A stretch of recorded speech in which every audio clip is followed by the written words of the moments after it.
Alright, looks like I'm live now, so yeah. Hey guys, I hope you're having a great weekend, and now I'm going live with you all. Have a great week. But you guys basically can see me. There we go.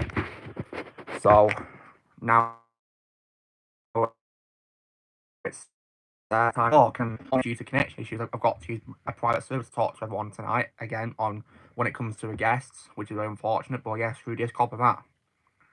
So, yes, it's been announced, yes, okay, here we go. Right, so waiting for me is Vermund, Blaze, and Shadow. Blaze on mute war. Okay, please tell me this will work. Okay. Okay, can you guys hear me okay here?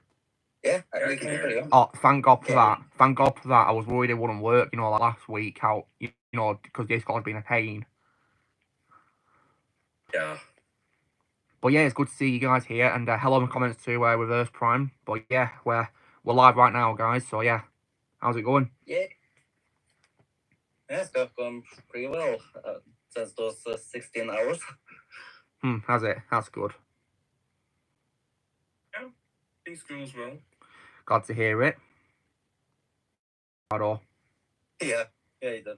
Yeah, I thought I'd join in really because I had nothing else to do. Yeah. Hello, Joseph. Oh, you can hear. Nice. Yeah, I'm here. Blaze. Oh, nice. I have some crispy fried corn right now. Oh yeah, very nice. Zinger and fries. It's actually really good. Yeah, KFC is definitely really amazing. In my opinion, it does the tastiest chicken ever when it comes to fast food chicken. Oh yeah, I agree. I've never had KFC. Oh, you should definitely have to try it again. It's amazing. Yeah, I definitely think the chicken is really tasty because I think compared to McDonald's chicken nuggets, it's more tasty in my opinion at KFC, and that's why I love KFC. Yeah. But yeah, and according to a chat here, it says Ozzy's going to be late. No worries. Are you, George? What a coincidence that you're having KFC as well. Coincidence, I think not. And right now, guys, on this occasion, both my cats are sat on my bed keeping me company. Aww. Lily's on my left and Susie's on my right. We're both in a very tired mood tonight. A great company to have.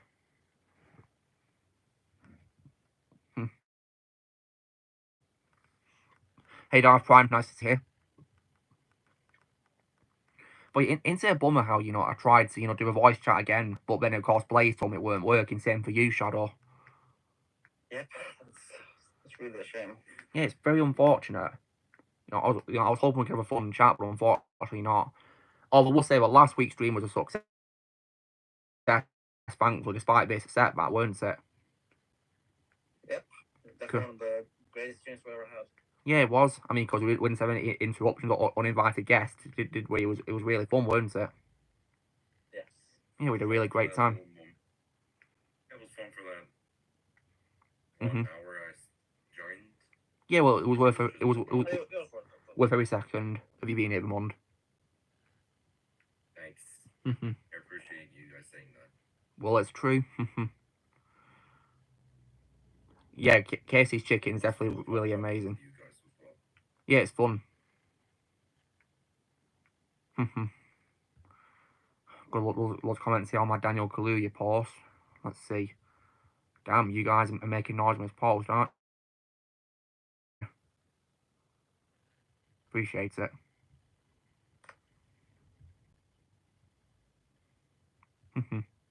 Don't know Transformers? Yeah, I do. I'm a massive fan of Transformers. It means the world to me, Transformers. It's one of my favourite franchises of all time, always will be.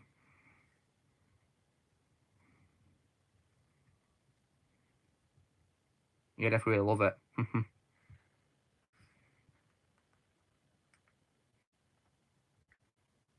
Yeah.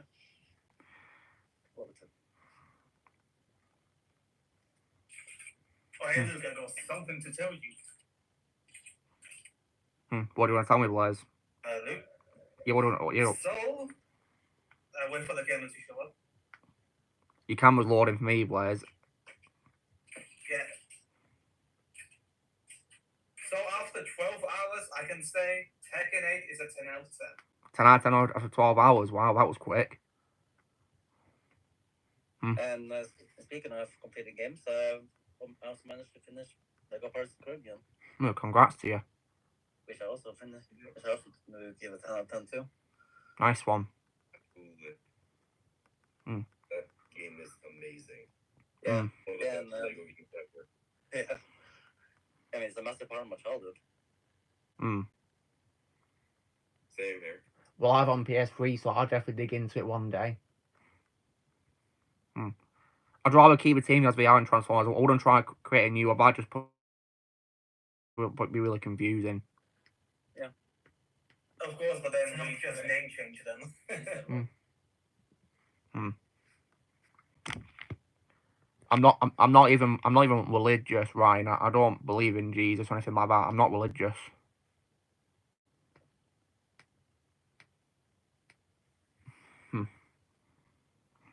Hello, Declan. Nice to see you here as well. Ryan, I just said to you, I'm not religious. Yeah, I'm not that religious either. Me neither. Right, that's it.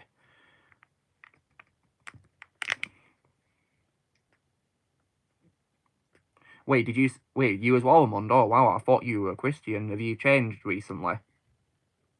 Well, I'm not 100% Christian. I'm like 50-50. Okay. Like, I haven't gone in church for like since December. Yeah, since December. Oh wow. November. And yeah, it's very rare that I go to church. I'm not been since I was about 4. Last time I went to a church was during my grandfather's funeral.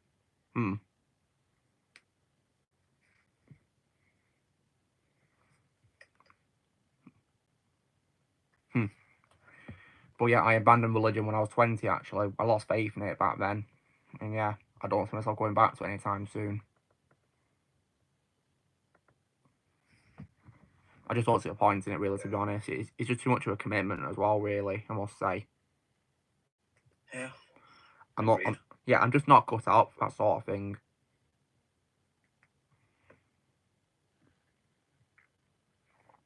But on a more positive note, when it comes to this week, though, guys, you know, it's been pretty good because I've been off work for half term, and I went shopping on Wednesday to Ashton as well. It was definitely really nice going back there for a day, and in terms of playing games, I was also able to play some Lego DC Supervillains, which I was very happy about.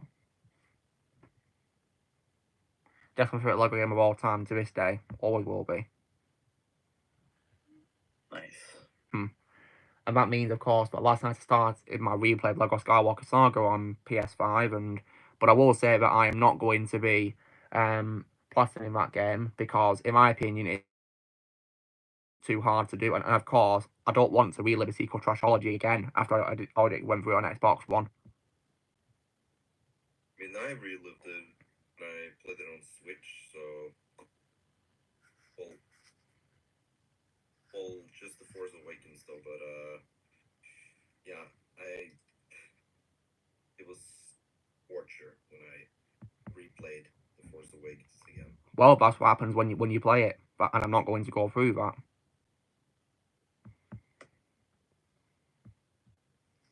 But then again,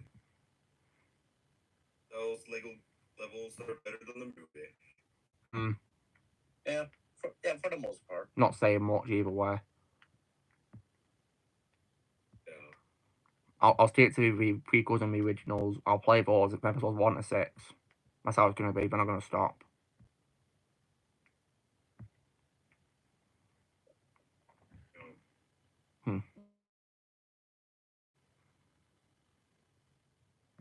If I was a Cybertronian, what vehicle form would I be? I don't know, really. I mean, I'd love to be a sports car, for example, or maybe, you know, like, or maybe like a, you know, a chopper, something like that. That could be pretty cool. Did you, Declan? Well, yeah, you do that. Give him hell. I don't see why people would badmouth George Lucas. He's an absolute legend. And yeah, that documentary is more of an insult to George Lucas than it is as criticism for the prequels. Yeah, I think it's disrespectful attacking George like that. Don't deserve it. And based on what I've heard, it's just people playing victim. I think it is. Like say that George Lucas ruined my childhood. Oh, boo-hoo. It didn't ruin mine. In fact, let's say he provided an escape, basically, an escape for me. Like the prequels made my childhood. Star Wars is what my childhood was all about, really, when I was growing up. Star Wars means the world to me. Well, his Star Wars. True one. I've already said I'm not going to create my own team. I'm not doing that. I'd rather stick to the actual teams in the canon of Transformers. I don't want to change the canon.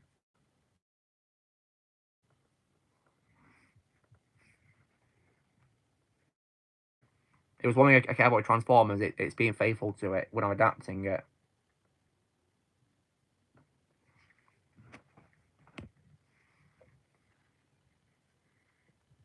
So yeah. Iron Blaze, well, hopefully one day I'll get on to watching that. I mean, I do plan to watch Top Gear, more of it, and stop after, Clarkson's last series, and then move on to a Grand Tour and Clarkson's Farm. If Oz was here, then he'd probably be really happy to hear that I might probably watch Sonic X, because it's on Netflix, thankfully, which is pretty awesome. So I know he spoke very highly about anime, so hopefully I'll like it too.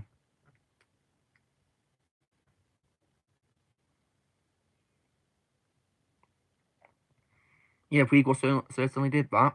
They made Star Wars a lot better and more popular, didn't they? I think they helped, keep the franchise relevant, really, didn't they? They helped it be relevant. Yeah. Basically. People didn't forget about it thanks to the prequels.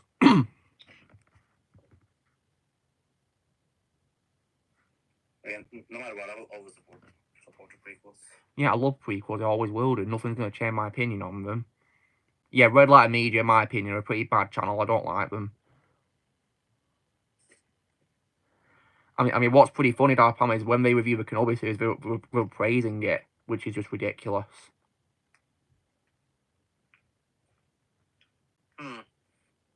So much for you think we were crazy, because we're praising really bad stuff about it. Well, they were definitely crazy. Yeah, because when I look at clips of the show, I've not seen a single episode of Kenobi. When I look at clips, it just makes me less and less interested to watch it than I already am. And I feel I'm missing. Yeah, I feel I'm missing nothing if I don't see it. Yeah, and I've already suffered with the first episode. And I hated them. So, yeah, I feel that if I don't see the show, I'm missing nothing.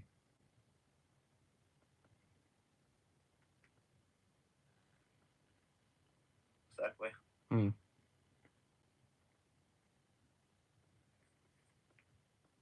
Like sometimes, whenever I see people praising something that's really, really, really bad, making like it's a masterpiece, I just end up laughing as a result because I just can't take it seriously. That's the sample is Last Jedi. Indeed, yeah. Because people praise it like it's a masterpiece, when in my opinion, it's the worst Star Wars movie ever made. One of the worst ones ever made in general. Yeah. And I think as well, how about as well James Cameron when it comes to Avatar, how he's talking about his film like it's a masterpiece when it's not. Yes, the crap Tar movies. Yeah, it's not even a masterpiece at all. Because we already seen all that stuff before. Yeah, because it rehashes plot lines from previous films before, like Pocahontas, Fern Gully, Brother Bear, and probably many others down the line too that it copies. Like, I don't understand why it's so popular. Princess Mononoke, I don't know what that is. Yeah, Princess Mononoke. What is it? Excellent movie. An excellent movie. Well, I'll probably watch that instead of Avatar then. And it's an anime as well. I think from Studio Ghibli.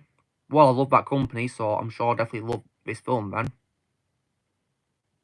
I mean, Studio Ghibli so far have not failed me when I've been watching their films.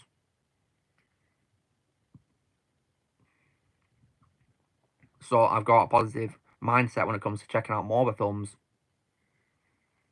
I'm hoping to one day watch their new film, The Boy and the Heron, though. You know, that new one from last year. Yeah, I'm hoping to one to check it out as well. What I think is interesting about that film is it never got any trailers whatsoever. It just released just like that. No trailers. Really interesting. Yeah, I wonder why it's so secretive. It's really interesting, really, when I think about it. Digijosie, that's pretty cool. That you got to see it at school.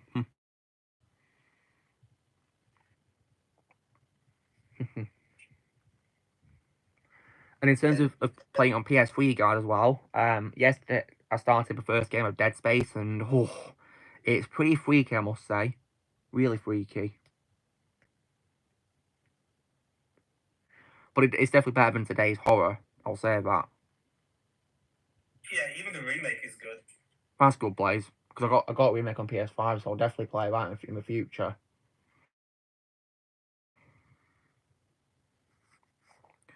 But yeah, it's just really scary, Dead Space, and you know, I might say it's fun and scary at the same time, really. Think of it as like, you know, maybe like say like, you know, John Carpenter's The Thing, but in space basically, and it's multiple creatures, not just one thing basically. Think of it like that, really. So I guess you could also see it like the Alien movies, the first two. It's somewhat similar to those, yeah, kind of. There's even little creatures in it which are similar to facehuggers and all, so yeah, it's similar to that in that case. Speaking of Alien as well, before I get Dead Space 3, if I haven't got it yet, by the time I'll get ready to play it when I've done the first two games, I'll probably play Alien vs Predator, the game, before Dead Space 3, if I don't get Dead Space 3 yet. Because so far I've only got the first two on the remake. I'm hoping to get 3 soon, though.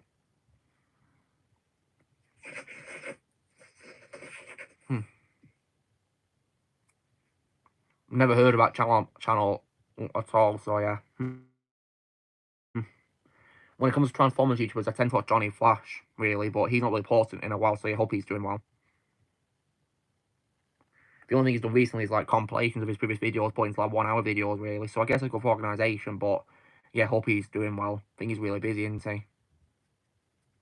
Yeah. Yeah, great channel, really funny, I must say, as well. Oh, hey Luke, do you plan to get Snap the Elite 5? On what console, Blaze? The PS4? What, into on PS5 as well? I think so. I think this is a new one, though. Well, if it's on PS5, I'll definitely get for that, because when it comes to playing games, you know, like, I like to play them in the highest quality possible, really. That's why I tend to upgrade games to a PS5 version, usually. Because I think, you know, games deserve to be played in the highest quality possible, so you can see, you know, what's been done to make it, you know. Yeah, it's on PS5 like that. Well, I still can get it then, yeah, nice one. I've already got some of the Sniper Elite games so far, like 3 and V2 and 4. Hoping to get the older ones as well, you know, like 1 and 2. You can do to the Austrian painter. What you can do to the Austrian painter is funny in the game. I'm already aware of Sniper Elite franchise thanks to the clips on YouTube of you know, the slow motion kills, which have become memes for some reason. Isn't it really funny how sometimes you can be aware of something simply because of memes and nothing else? Imagine that. Like, one example of a franchise that I was aware of because of the memes was probably, before I actually watched it, was probably the Office American version, because on Twitter people use GIFs from that show like no tomorrow. So yeah, because of those memes, I was aware of the show's existence, and I watched the whole thing last year, and it was definitely one of the best experiences of my life, because it's one of the funniest shows I've ever seen, ever. Yeah. One day I'll definitely check out the UK version. Yeah, I need to watch the UK version, yeah. It's shorter than the American version, so it should be easy to get through. But I do want to check out, mainly just to love the Ricky Gervais as well. Because he's one of those few comedians left in this world who still has my absolute respect. Same. He's an absolute legend. He's not going to apologise for his humour. He's going to keep going strong, and I'm going to be every step away to support him. Me too. When it comes to his writing for his shows, he's definitely a genius. So if you guys want to see what he does, he's definitely a genius.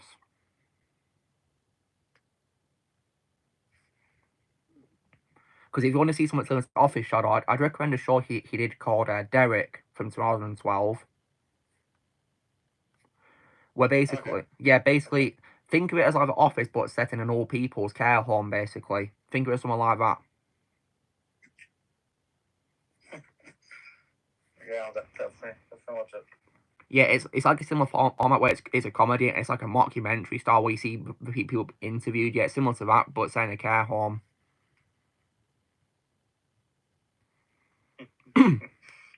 But yeah, it is definitely really funny. I've only seen the first season though, so far. I had a chance to watch the rest of it, really. I'd also recommend a show called Afterlife as well. I watched that whole thing. It was definitely an amazing show. Oh, Susie's fast asleep next to me.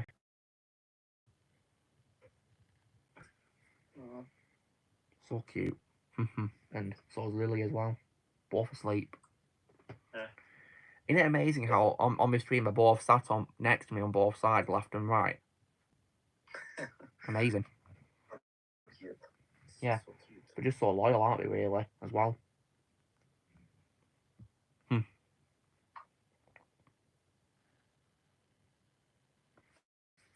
Yeah. And so, yeah, when it comes to Stalker Saga, guys, I'm of course up to Phantom Menace already, and I'm up to the part where you go back to Naboo after a pod race and Coruscant, so yeah. But the thing about the game is you never know what's a level and what's free roam when you're playing for a story. You just never know, really. And then when you come back to the free play, you're like, wait, that was part of the open world? All right. Because it's literally the same format where it's not like a fixed camera, like in older levels. It's like it always 360 degrees for some reason all the time. Yeah. But literally talk about from Lego Ninjago movie, his game. Because that has a similar format where it's like, it's always 360 degrees for some reason.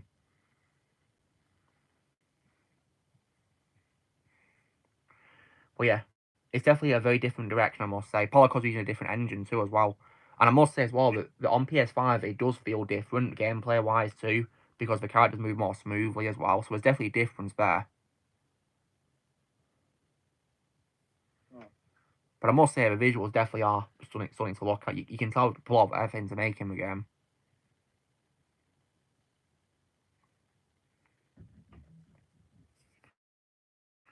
So yes, definitely a lot of effort they did. You can definitely tell with it, and also as well, there's also a detail do as well where if you walk on like sand or snow, your characters actually get snow or sand on the feet, which is definitely very good detail. Really nice attention detail, rather. Yeah, for a Lego game too, which is amazing.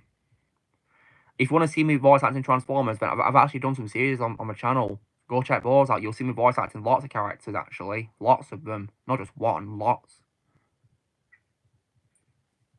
I would recommend the Hound series. Yeah, do that because it takes place during the events of the first three Michael Bay films, but it's from the point of view of Hound. In a different story, but takes place at the same time as the first three films.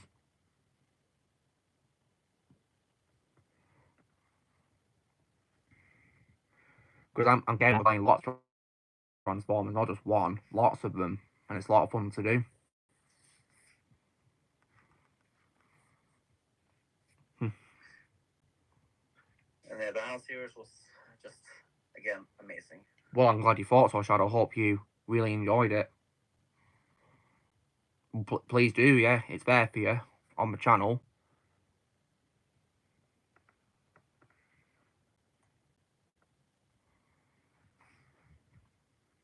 Hope you enjoy it.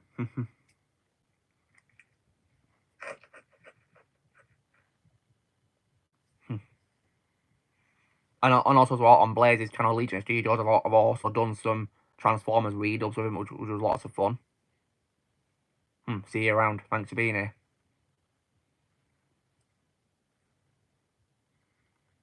We should definitely do those videos again one day, shouldn't we, guys? Because they were lots of fun, weren't they?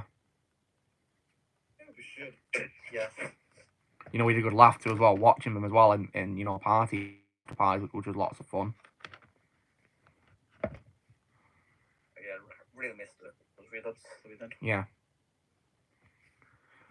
I'm glad you think so, Declan, but unfortunately, when it comes to those series, I'm probably going to be taking a break from those soon because, to tell you the honest truth, Declan, I'm running out of ideas of what to cover, unfortunately.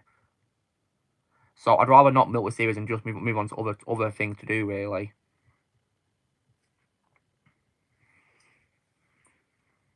So yeah, it's best just to end at a certain point, really. I can't do it forever, can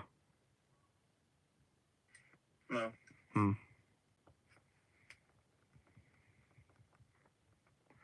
And sometimes in life, I just don't have energy to watch bad films either, really. Like, it ponders me the question, why should I waste my time on them? What's the point? You know, in life, I like to watch good things, really. And I tend to find it draining to watch things these days because I'm so busy with my job too, which I'm going to be going back to on Monday.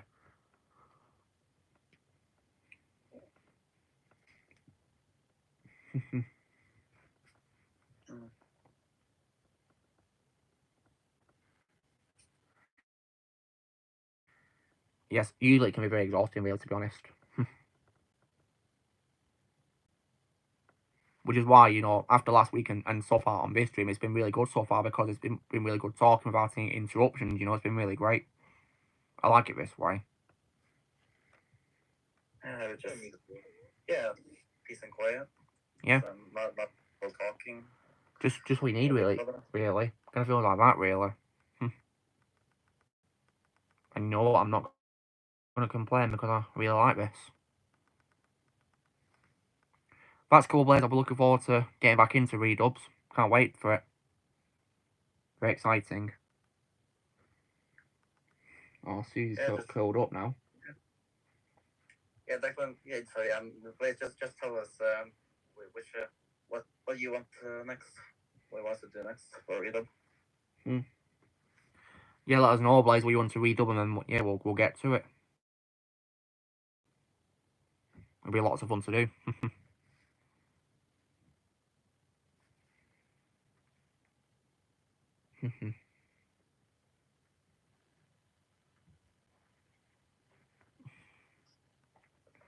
I think maybe tomorrow, guys, I might probably box my figure of Michael Keaton's Batman because, yeah, the box takes lots of space in my room, so I might as well get it open sooner rather than later.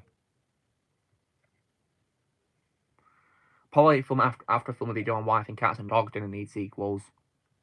Well, the only sequel I've seen. Yeah, I tried watching one of the sequels. I just couldn't get past the first 5 minutes. I can't say I blame you. I mean, the only one I've seen as for sequels is Revenge of Kitty Galore, and in my opinion, that was a pretty bad sequel. Compared to the great first one, which in my opinion is a guilty pleasure for me because I enjoy the first Cats and Dogs movie. Yeah. Like, yeah. If you guys wondering, that's actually got my favourite voice for Tobey Maguire.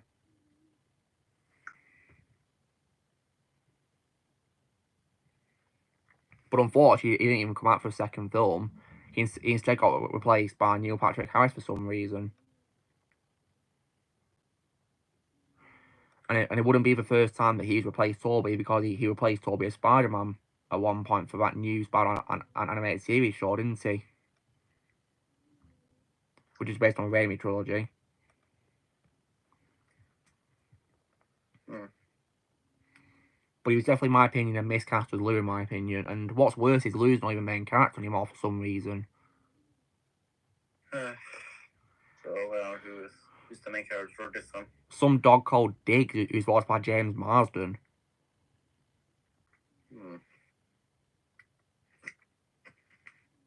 Like, really? What a joke. So, like, you take the main character and then you waste him in a sequel. Come on. Thankfully, when it comes to a sequel, well, Michael Clarke Duncan comes out for a second film, thankfully, which I appreciated. But unfortunately, he was barely in it, sadly. Same with Joe Pantoliano. as their dog character, their voice, and one of the few good things about the sequel, in my opinion, was also Roger Moore as the character called Tabs Lazenby. I mean, I can't say it anymore because it's Roger Moore. What else needs to be said? Like James Bond voicing a cat. It's actually pretty funny. Yeah.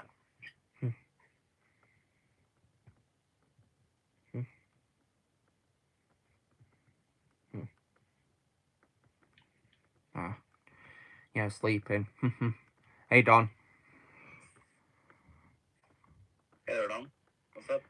Yeah, Michael Clark Duncan. We lost him way too soon. Yeah, rest in peace to Michael Clark Duncan.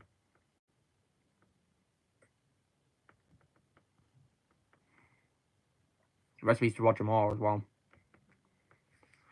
And that being said, guys, it's now over 9:30 into the stream, so I might show you guys what I've been unboxing and also what I got to as well. So, unboxing wise, you guys, I'm sure, will probably be aware of this, but I unboxed several figures this week. One of them is Green Arrow, as he appears in Injustice 2. Sweet. Then also as well, Reverse Flash, as he also appears in Injustice 2 as well. Definitely favorite enemy of Flash of all time. And it's mainly because of Flashpoint Paradox movie. And that's why my favourite Flash is definitely C. Thomas Howell from the movie. Yeah, far better Flash than Evil Ezra. That's for damn sure. Indeed, yeah. It's funny how, you know, Evil Ezra acts like the Flash into Evil is supposed to be playing Barry Allen.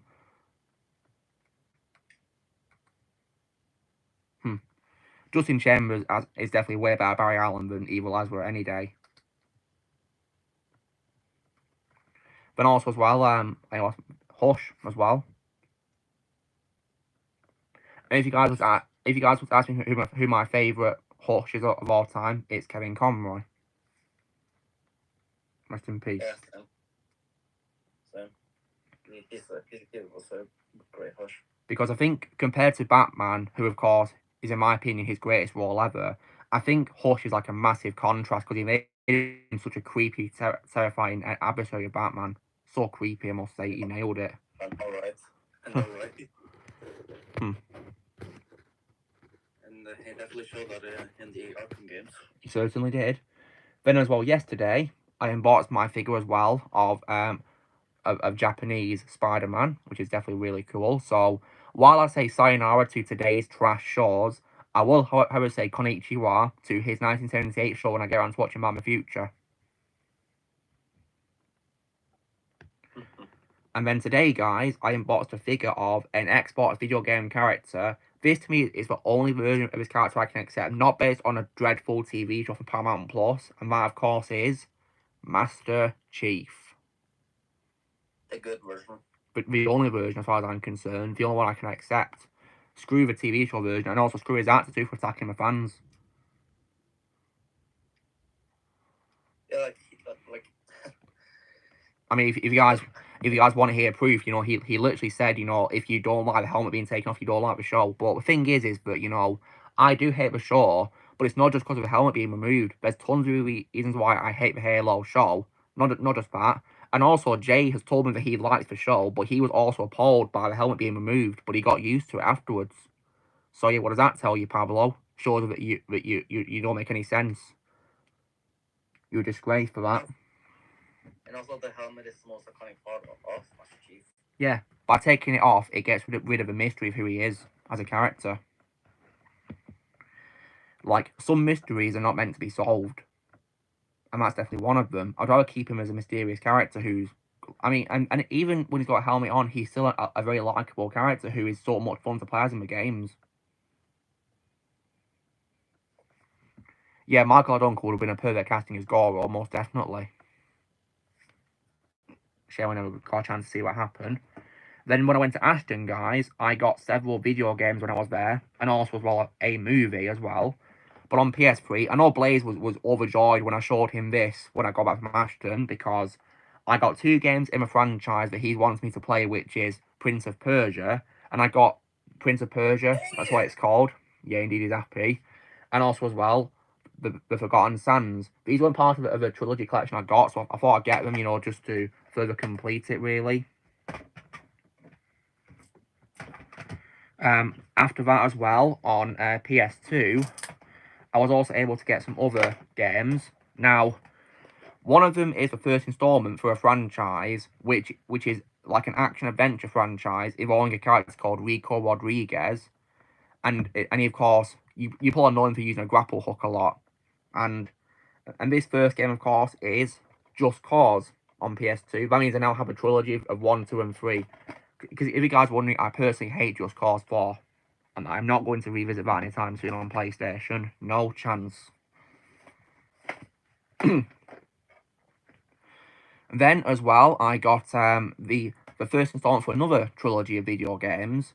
And I got this out to pay my respects to the voice actor who we lost way too soon, James McCaffrey. And that, of course, is the first game of Max Payne. And yeah, rest in peace to James McCaffrey, who we lost way too soon last year. Rest in peace to him. Then also as well, I got Mortal Kombat Deadly Alliance on PS2. And then Blaze is definitely happy about this that I got. I also got Tekken 4 on PS2. Our first Tekken game as well. Really, that's pretty historic. Then after that as well, in terms of upgrading, I was able to upgrade both of the Yakuza Judgment games, Judgment and Lost Judgment. But in terms of the movie that I got, I was able to upgrade an MCU film to a Steelbook version of it. And this film, in my opinion, is one of the MCU's most underrated films as well. One of the most underrated ones. And Shadow knows what it is, and so does Blaze too as well. But I'll let you guys take a guess at which one it is in the comments if you want to give it a go. This one, in my opinion, is a very underrated film. Not the most underrated one, because in fact, with me, it's the Hulk movie. You guys can guess in the comments. It's in Phase 1 as well. I already know what it is. Yeah, the one knows. And I guess I could say that this character has been ruined lately in today's MCU. Yeah, he has. From 2022, yes. No, it's not Cap Deck. Yeah, well done, Darth Prime. It's Thor, the first Thor movie as a Steelbook. Yeah, front of it, of course, is Thor himself on the logo, and on the back, Mjolnir. Then as well, guys, I got an action figure. And this is for a Marvel superhero who, in my opinion, is better in the comics than he is in the MCU, because he's not played by an actor who only cares about diversity. As he said, we'll talk about Harry Potter. This, for me, is the real version of his character, and that is Falcon. Yeah. The good Falcon. Yeah, the only Falcon I can accept. And if you guys are going to be asking who my favourite Falcon is of all time, it's Lance Reddick from Earth's Mightiest Heroes. Rest in peace to Lance. Another actor we lost way too soon as well. Legend. Dom, will you please read the general chat, because something happened, okay? And I can't use the Saturday night chat, so just talk on YouTube. I also made an announcement too as well about it, because Discord's not being nice to us. So for now, just talk in the comments. And then today, guys, in Manchester, I got several things too as well. Games and a movie, and also another figure as well. So, in terms of PlayStation upgrades, I was able to get Guardians of the Galaxy upgraded to PS5. Definitely an improvement compared to Aspender's from 2020, I must say. Massive improvement. And it's even better than the movies too. Absolutely.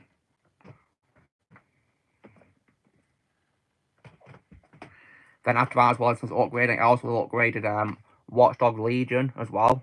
I definitely really love this game when I played it in 2020 on Xbox, and I've also upgraded to its its PS5 version. I definitely love it because it's also set in London too as well.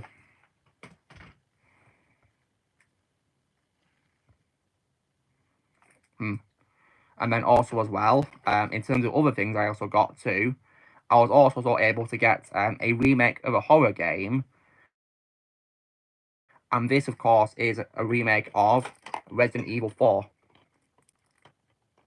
I've already got the original version on PS4, on that version, and so I thought I'd get a remake to compare it to the original version, see which one is better. Yeah, the remake is really good, Luke. That's good to hear. Then I got 2 PS3 games as well. One of them is for a game which is based on a sequel by the director Francis Ford Coppola, and this game, which is based on a movie, is The Godfather 2 game. Really good game somehow. I would have got the first one, but unfortunately, it was out of stock, which really sucks.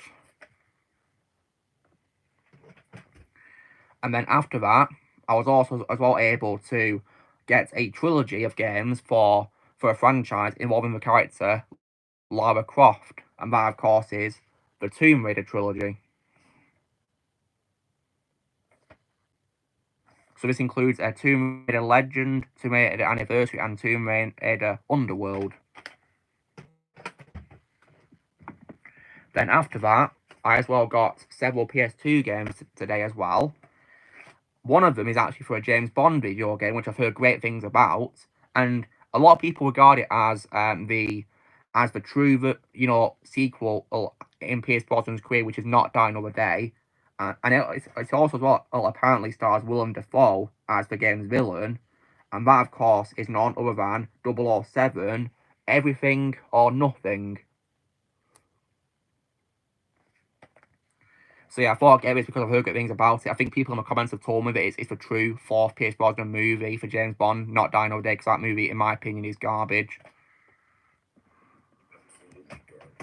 Yeah, it's one of the worst James Bond films of all time, Die Another Day. And it's also a very sad ending to Pierce Brosnan's career as Bond too, which really sucks. I know, right? Horrible movie. Then as well, I was able to get 2 more games in the franchise of Ratchet & Clank. I swear, there's so many games in that franchise, it's unreal, but I was able to get Ratchet & Clank 2, Locked and Loaded, and Ratchet & Clank 3. Did you, Declan? Awesome. I bet you'd recommend the game to me then, wouldn't you? And finally, guys, I got another fighting game of PS2. This is not Mortal Kombat or Tekken, but this time it's part of another franchise by Namco, and that, of course, is Soul Calibur 3.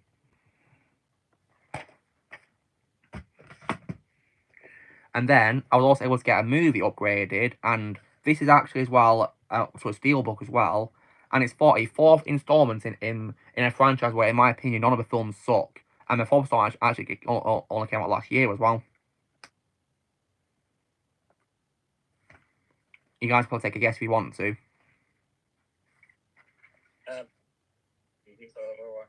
What franchise is this one? It's a 4th installment of a franchise and the 4th one came out last year. Is it horror? No, it's action thriller. Okay. So you keep guessing. Yeah, Declan's got it. It's John Wick Chapter 4 has a Blu-ray steelbook. Want to take off his cover? Yeah. There's John. On the back, there's Kane. So now, guys, I have all of the John Wick films as steelbooks, which is brilliant. Makes me very happy about that. In terms of getting a figure, guys, I was able to get a figure for one of my favourite video game characters of all time today as well. And if you guys have played the video game franchise called Prototype, then you'll probably be aware who this is. And it's actually made by Necro, which is definitely a big surprise, as I've noticed. And this character, of course, is none other than a figure of Alex Mercer, as he appears in Prototype. Yeah, when I was young, guys, I played lots of Prototype, 1 and 2. I'm hoping to get one PS3 eventually one day to relive good memories of them, really. And then after that, guys, I was able to get some Lego sets today.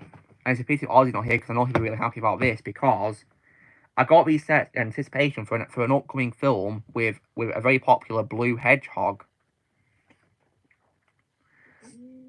And so one of them is a little set, And this set actually features a character who's got the same nickname as Shadow here. And that, of course, is none other than Lego Shadow's Escape. Awesome. Quite a little set, but it's worth it to get Shadow, of course, the character. And then finally, a set of none other than, and of course, Sonic versus Dr. Eggman's Death Egg Robot. Yeah, there it is. And there it is. That's this week's haul. Hope you guys enjoyed seeing all that. Yep.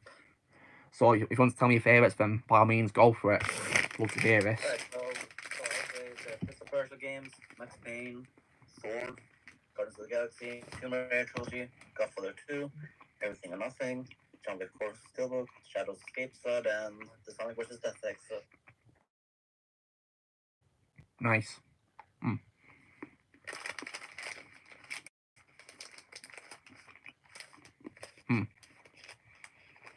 That's cool. Ramon, have you got a favourite, Ramon? Well, my favorite would be there's so many good ones.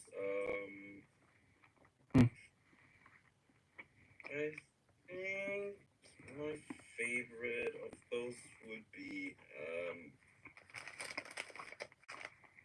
the John Wick Steelbook. That's cool. Yeah, it means now I have all 4 films of Steelbook, which is brilliant. Happy about that. That's pretty cool. That's cool, Joseph. I bet you're very happy I got a James Bond game because I remember you praised it once, didn't you? So did you, Declan. So upon seeing it, I was like, I had to get this game.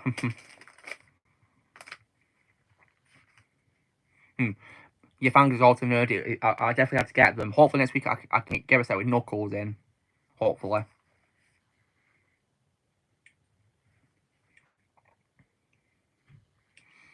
But I thought I'd get a set because of anticipation for Sonic 3, of course. Which I can confirm is also now most anticipated film this year because unfortunately Ballerina got delayed a year, which is a shame. Ooh.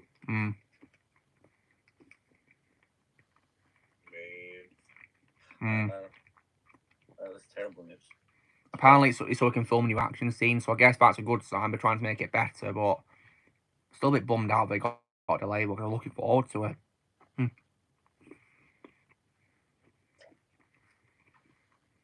mean, I thought it was already finished, but apparently not.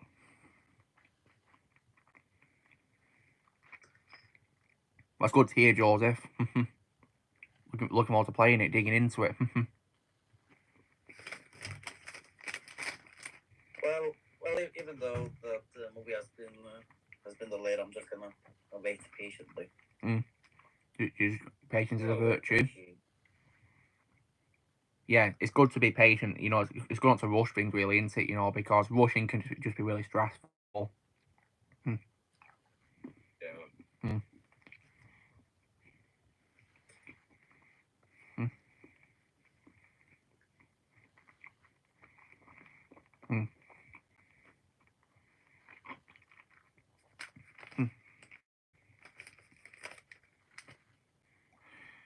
But yeah, I'm looking forward to you know, getting into these games I've got though.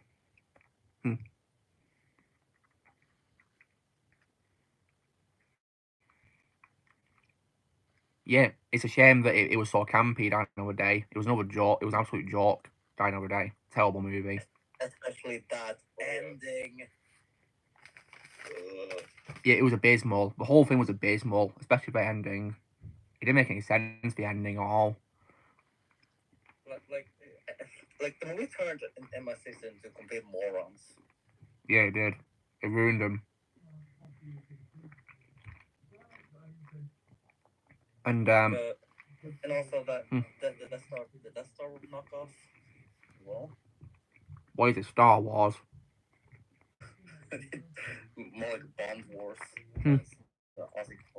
Or James Wars. Bond Wars episode 20. Die Another Day. And also that Death Star thing, it is pretty much still very much up on recreational still. Yeah, somehow. Well, I hope you get it, Joseph, so you can, play your games on it. And somehow MI6 forgot about it. Yeah, it shows how stupid they are, and what's also as well, even worse is about that film is it was literally released on the 40-year anniversary of Doctor No, and it was supposed to be celebrating the anniversary of the franchise, but it didn't anything but celebrate it. It ruined the franchise. James Trek, that's one way of putting it too as well.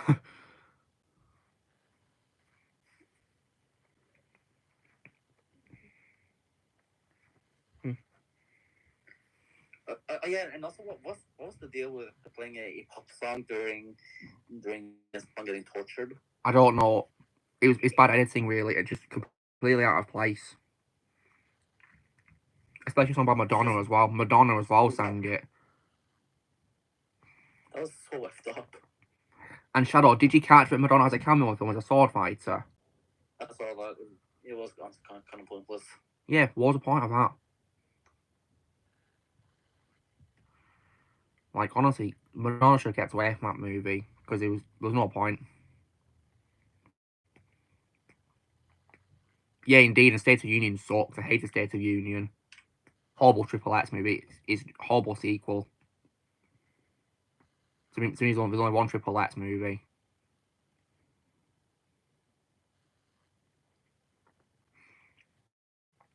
Yeah, if we want to watch a good James Bond movie, then I mean, I'd recommend, like, my favourite Bond movie of all time, Goldfinger. That's my favourite Bond movie. That is the James Bond film. Yeah, it's my favourite one. It would talk about Pierce Brosnan films. It would talk about Pierce Brosnan films, well, then I'd recommend, of course, GoldenEye. That's my favourite Pierce Brosnan Bond movie. Same here. And like, I guess if I want a full Bond time, yeah, I love GoldenEye. Love it. Love. And I must also as well say that, in my opinion, Tomorrow Never Dies and The World Is Not Enough, in my opinion, are both very, very underrated Bond films, in my opinion. Very underrated. Yes. Yeah. I love those movies. Yeah. Also, Deck, because I know you've praised Pierce Brosnan as Bond very, very much, would you also say all two films I just mentioned are also very underrated? World Is Not Enough and Tomorrow Never Dies? Because I would, no question. I thought they were very underrated. When it comes to World Is Not Enough, I definitely really love it a lot because mainly it's also very poignant to me because it was also Desmond Llewellyn's last ever Bond film was Q too as well. His last film was Q. Yeah. Hey, man, he was great. Rest in peace to him. In my opinion, the greatest Q of all time. Absolutely. And definitely one of the franchise's most longest serving cast members too as well. Yeah, he was like... Yeah, he was in most of the movies. Yeah, because wasn't his first appearance in From Russia with Love? Yeah. Yeah, it was. Yeah, literally a second Bond film after the first one. Yeah, you've replaced the other one. Yeah, he's been from 1963 till 1999. Like, wow.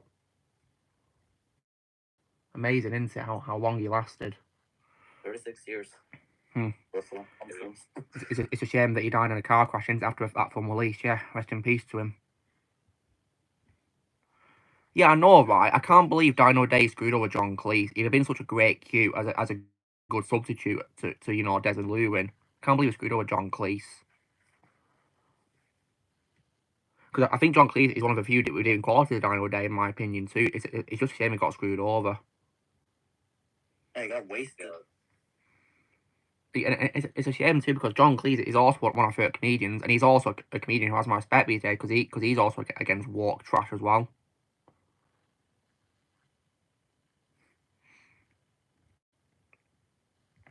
So it's a shame he got so wasted in those films, yeah. And another thing I also love about World Is Not Enough is also as well the intro song as well after the boat chase. I mean, the boat chase, in my opinion, is epic. It is. Like, I remember my mum was blown when I first saw it. Like, it was just brilliant, and it's even had humour in it from Q because he chases Bond saying it's not finished, but then he just goes, and Q's like, "Doh." And the boat chase is definitely really epic, and and then of course with the song afterwards, just amazing.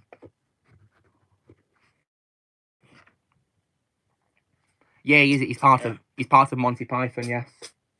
Right, Susie, sneezing. Aww. Yeah, Monty Python are so funny. Especially the Holy Grail. Yeah, hilarious. Better comedy than today's comedy, I must say.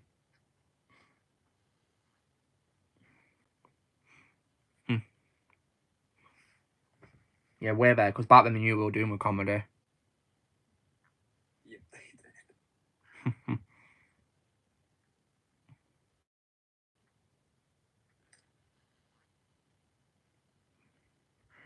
And when it comes to, of course, the future James Bond, I personally don't care about it anymore. Because as far as I'm concerned, my journey with Bond ends with No Time to Die.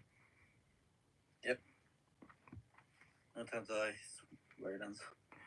I mean, I don't see why we should do another one, because because he literally dies in the film, so why bother doing more? But now we gonna have another Bond made for the modern audiences. Oh God. Ugh, God, I hate that. Did you also notice that some people idiots are trying to cancel the Sean Connery films? Cancel them. I don't get why, because that is Bond. Yeah, like those films hold up really well to this day, really well. So I don't understand why they'd have to be criticised like that. Me neither. Like they might be old, but they're still gold. Yeah, because I freaking love those Bond movies. Hmm. I freaking love the old movies, yeah. Yeah, definitely a big example of where old is better than new. When I say, like, compared to films overall, really.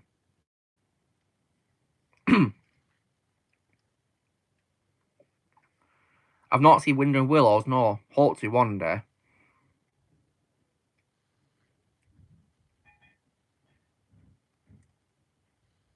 Another film I've also seen on Monty Python team was also a comedy film called Absolutely Anything as well.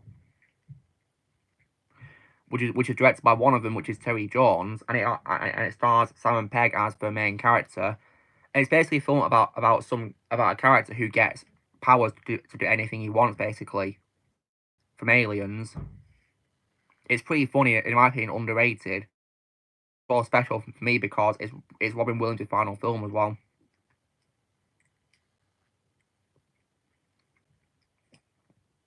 And if you're wondering who he plays in the film, he voices the dog, who gets the ability to talk thanks to his powers.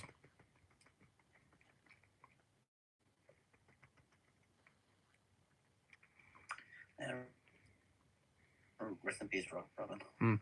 And you know what's also as well very poignant about the film is that even though of course it was made before Robin died, his character actually says the last line of the film.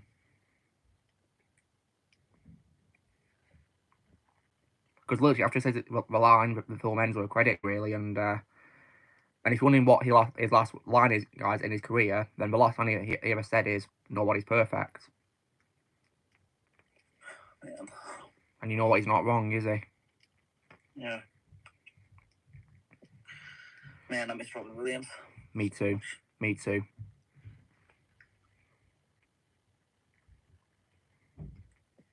Yeah, we lost him way too soon. Rest in peace to him. Lily's licking herself next to me.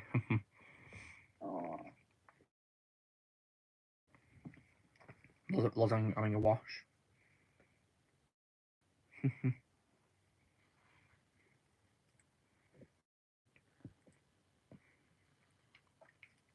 And also, did you guys also hear in the news that apparently they're now releasing going to be plans to release Xbox exclusive to PlayStation now?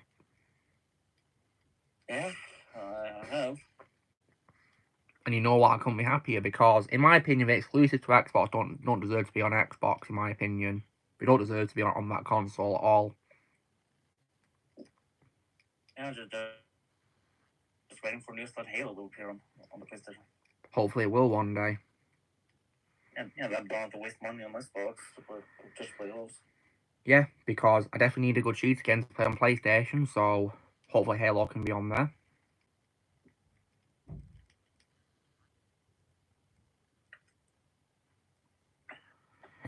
And in my opinion, Halo is a better franchise than Call of Duty as well, in my opinion, too, as well. Because compared to Call of Duty, Halo actually tries to be different in each game, thankfully, which I really appreciated. Whereas if we were with Call of Duty, after Black Ops 2, I didn't even try, in my opinion, at all, to do anything different. I didn't even try.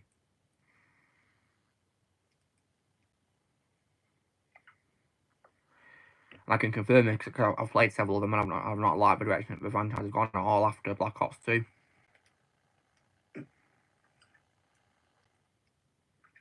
Like, what happened? Yeah, you're right, Declan. It was a great franchise. I can say this to you because I've played the games on PS3 and they're definitely wonderful games. It's a shame that the franchise got screwed over after Black Ops 2. Rest in peace, COD. Yeah, indeed, it's a dead franchise now. Like, I kind of feel that gaming as a whole, in my opinion, is better in the old than the new, I must say, really. That's how it feels, really, because I feel like in old days, people actually tried to make good games which are worth playing, but nowadays, all people care about is, like, most realistic graphics possible, and also, as well, like, and also, what else? Multiplayer, as well. And also putting in their agendas. Yeah, current day stuff, which is not... Which is why Tekken beat MK. Yeah, indeed, because unlike Mortal Kombat, Tekken actually remained consistently good. Because Blaze has confirmed to us that after playing Tekken 8 for only 12 hours, he gives it a full-blown 10 out of 10.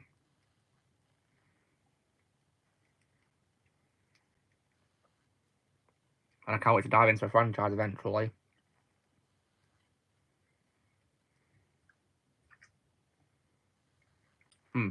Also, Blaze, did you also say that the first Tekken game to have a story mode is Tekken 4? Yes. Okay, that's good then. Because it means I can play, them in order, really, from, from 4 onward, really. Hopefully I can get 5 soon.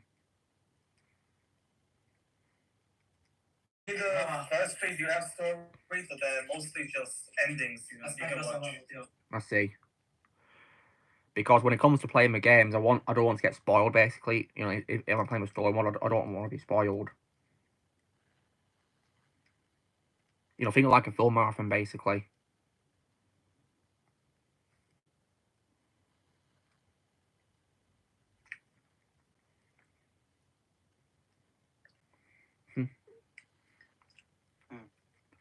And speaking of, like, exclusive being ported to PlayStation now, it was announced that Sea of Thieves has been ported to PlayStation. Yeah, I really want to try that out. Yeah, I'm hoping to get it.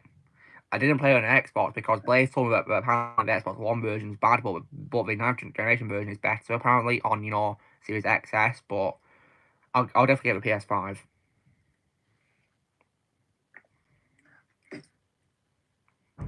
Yeah, when it comes to the games being added to PS5 that I'm really happy about is the classic Star Wars Battlefront games. Man, I was so happy about that. I hope they'll be really good on PS5.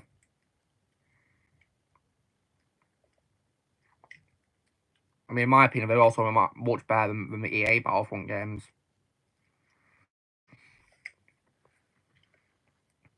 Because I must say that after playing Dead Space, yesterday and early today, I kind of feel that the Battlefront games by EA literally just feel like Dead Space games just with Star Wars instead of horror. That's literally how it feels, really. Like, I don't understand what happened, really. Not even trying.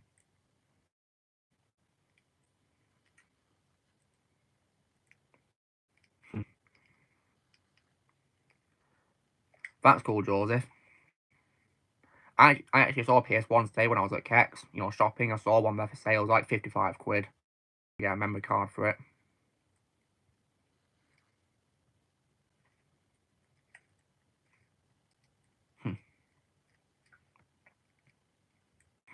That's what it is nowadays. Yep. Like, I don't understand why it's so hard for people to make games where you can, you know, get lost in an escape, really, and just escape from today and go to like, a brand new place. Man, I'm gonna miss that a lot. Hmm. Just getting lost in a completely made up world. Mm.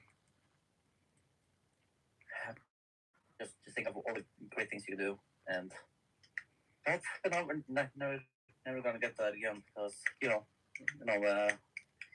Yeah. companies now there's just first pronouns. Yeah, I've literally noticed that, you know, problems I have with games today can also apply to films. Like, for example, one problem that I think a lot of games have today, which is also in films, for me, is probably wokeness. Yep. Because I think these days, the line between, you know, a game and a movie is now getting more and more blurred. Because games these days, in my opinion, feel more like films than games, really. Because of the cutscenes being literally feel like from films.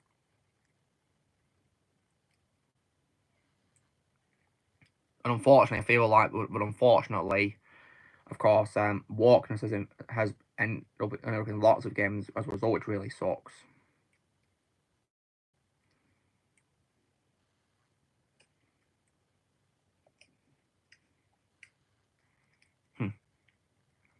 Yeah, it's definitely a disease, indeed. Oh, I remember those Harry Potter games, yeah. I've seen bits of those on YouTube, and I played the Half-Blood Prince game on Xbox 360. That was definitely fun, because you could spot Hogwarts.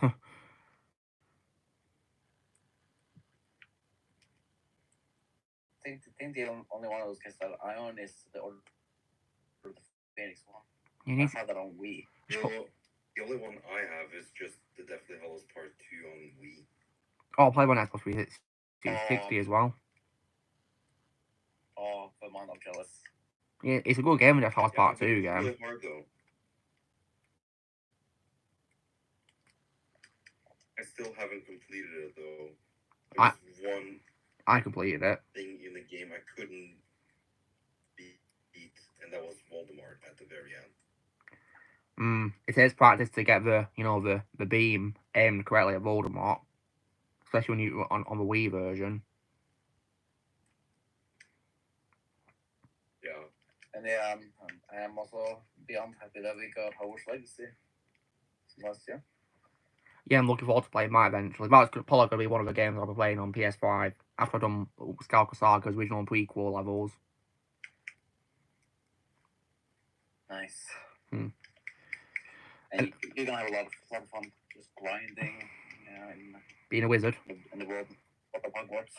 Yeah, I'm very excited. The world. And I can also imagine there's lots of levels too as well in there.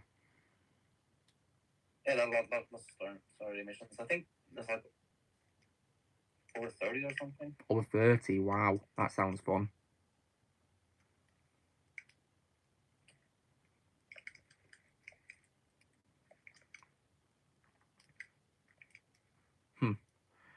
And also, when it comes as well to, you know, this week's upcoming episode of Old is Better Than New, if you guys follow me on Instagram, then you'll see that I posted a reel of what I think of Hulk. Well, that was actually a teaser for a video, because that's going to be, of course, Thursday's video where it's going to be on why I think MCU's Hulk is better in old than the new. Yep. And that same video that played, you know, on the reel Instagram will also be playing at the start of the video. So if you didn't see it on Instagram, then you'll see it at the start of the video anyway, before the intro sequence.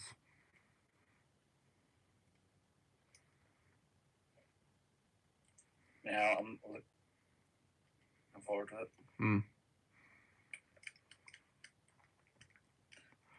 Yeah. Crash Bandicoot, oh nice, yeah, that's cool.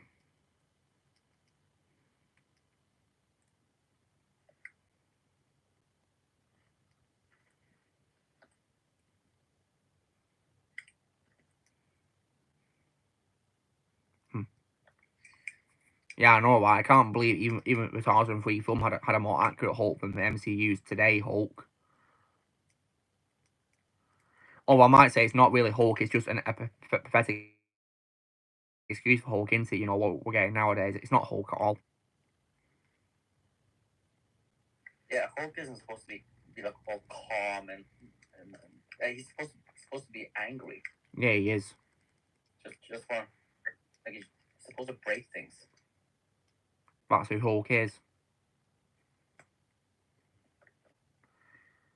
And as far as I'm concerned, the true version of Hulk is from the 2008 movie when it comes to the MCU. Why can't we just have that? Yeah, I wish that came back, but sadly not.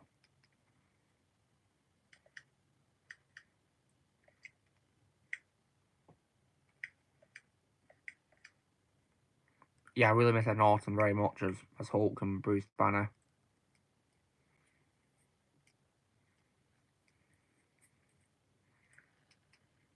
Yep, I especially miss him now. Seeing the fact Mm. now we know who Mark Ruffalo is. Yeah, he's an absolute douchebag in real life. Like, we're literally talking about somebody, guys, who literally laughed at a disaster that happened.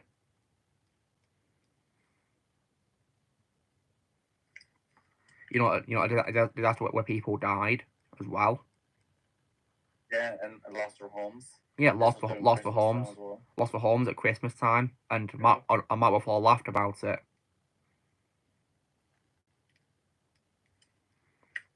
So because of that, he has no respect from me. F him. Yeah, indeed. And of course, you blame the fans for She-Hulk's failure. Yeah, he did. Yeah, of course. Yes, it's our fault now. Our fault that this crap show failed. That's only they know what to do. Just blame fans all the time. Yeah, it's just so stupid how actors are attacking fans. It's just horrible in my opinion. I mean, you know, there's him, and recently, of course, you got Pablo Schreiber doing it for fans of Halo, for example.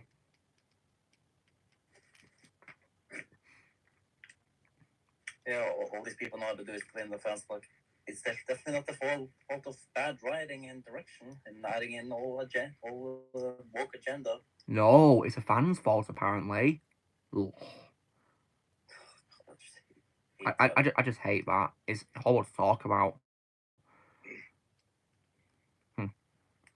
That's cool, Deck. Logan's my all-time favourite X-Men movie. Always will be. Love Logan. Absolute masterpiece. Second favourite. Right. My second favourite is the first Deadpool movie, and my third favourite is the Rogue cut of Days of Future Past. The Rogue cut specifically, not the theatrical version. Yeah, the theatrical version is okay to me, but Rogue cut is by far better. I still think it's still good, but the Rogue cut, in my opinion, is the true version we should have got in cinemas because it answered lots of questions I had, and in my opinion, made a lot more sense. And it's my favourite out of the one which has X-Men in the title. Yeah, I'll always love Days of Future Past. Always will. And yeah, I even like First Class. I think Apocalypse is a guilty pleasure. Yeah, I think Apocalypse is underrated. Not favorite by any means, but I still think it's good. I don't hate it at all. The one that I hate the most, of course, is Dark Phoenix. When it comes to the ones which are, you know, in the main characters, that is. Spin-off wise, Origins Paul Whelan, as I didn't name it.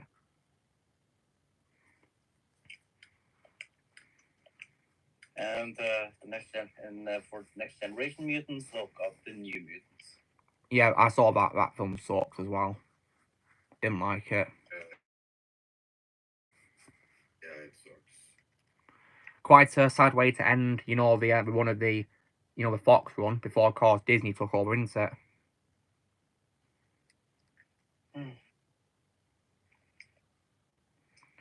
And I have no doubt in my mind that Disney's going to screw over Deadpool in this upcoming third film. Most of they are. Like, I personally don't understand the appeal for Deadpool 3 at all. I really don't.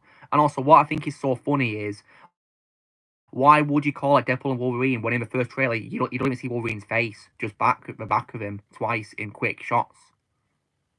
Some Wolverine movie that is. It's really just A joke. Just Deadpool Wolverine name only. Yeah, it's a joke.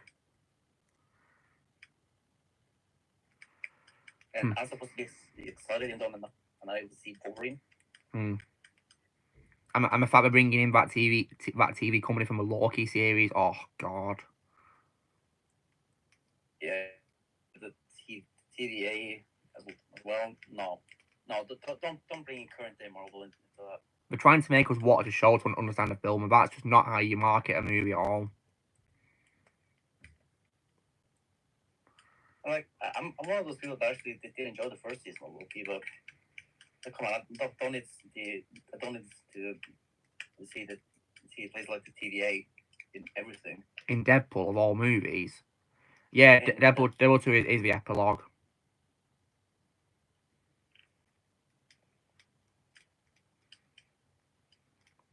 Yeah, I pretend that Logan is the end of the X-Men franchise, with Deadpool 2 as a fun epilogue.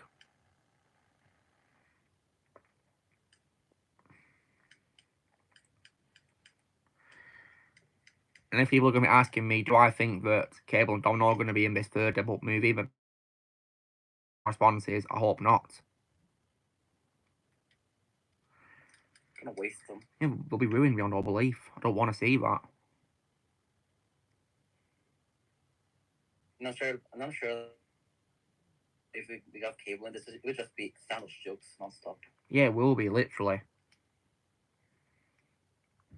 Yeah, that's very unfortunate, Deck. What's become of, Deadpool, the character. Like, to me, Ryan Reynolds is only Deadpool in 2 films, not this upcoming third film included at all. Definitely not.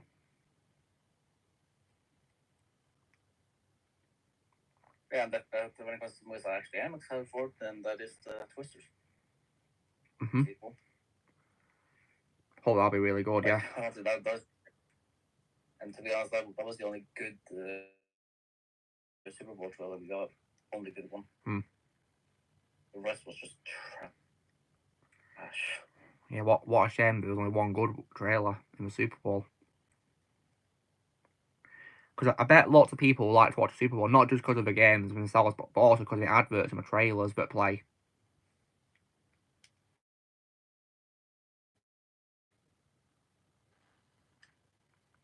Because for some reason, when it comes to Super Bowl, like trailers and adverts, they tend to make them full effort, really, with lots of celebrities in them as well. Like, wow.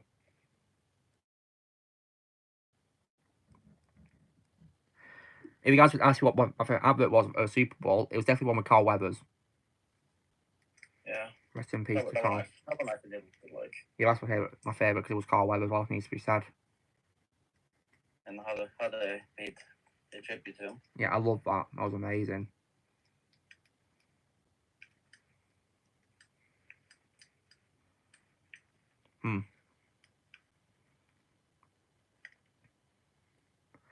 Yeah, they weren't there, but you know what? I don't care.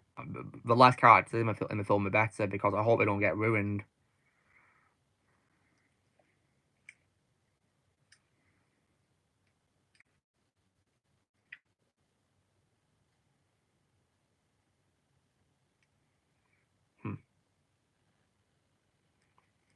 Cats are both sleeping again. Just what you need when it comes to cats. Really, is a great company to have. Like this whole week, guys, I've been playing my games, and Susie literally sits right next to me.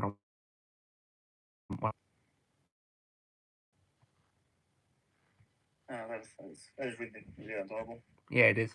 Love that.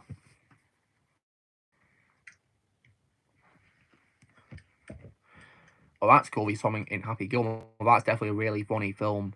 I must say as well that that film hits so differently nowadays. It really does. I've happened to Carl.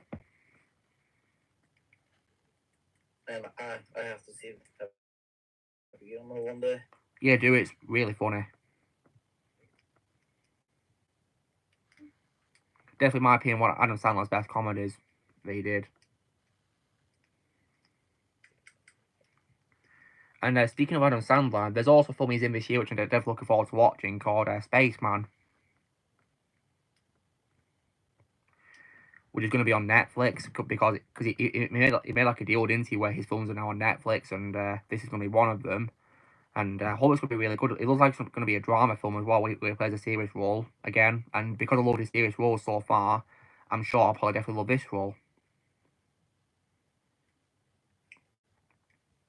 Like, I think the first film I saw him give a serious role and was probably Uncut Gems, and in my opinion, that's his best performance ever.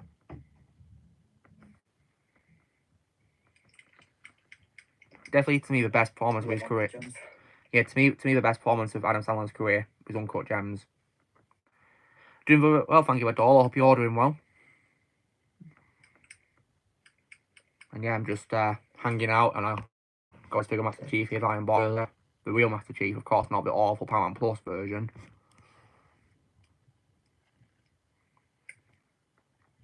Leo, in my opinion, is decently good. Yeah, it was alright. Just didn't like the whole musical part of it. That kind of ruined it.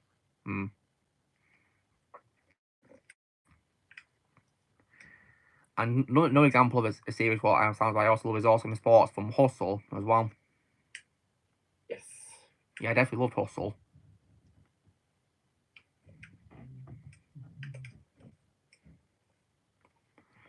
And also as well, there's also a film he did as well called The Meyerowitz Stories in 2017 as well. That's a really good movie as well on Netflix. Yeah, okay. I'll definitely check that one out. Yeah, it's really good. He's in it with like Ben Stiller and Dustin Hoffman and others like Adam Driver as well. It's a really good movie.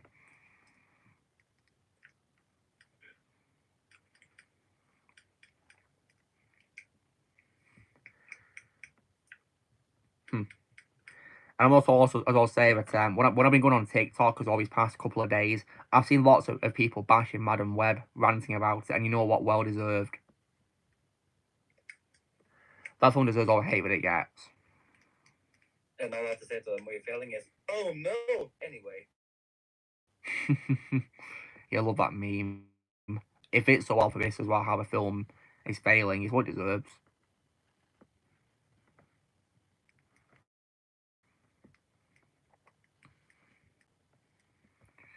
Wondering, Ozzy's going to join us. He said that he was gonna put up his window blinds. Yeah, that was like nearly over half an hour ago. Hope he's alright. Well, this stuff takes time. So, sure, he'll be any minute now. Yeah, hope he's alright.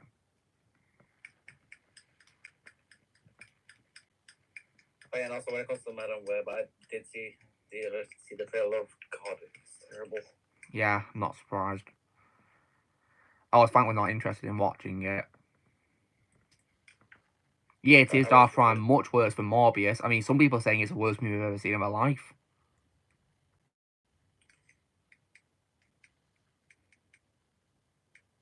And here I thought Morbius was bad.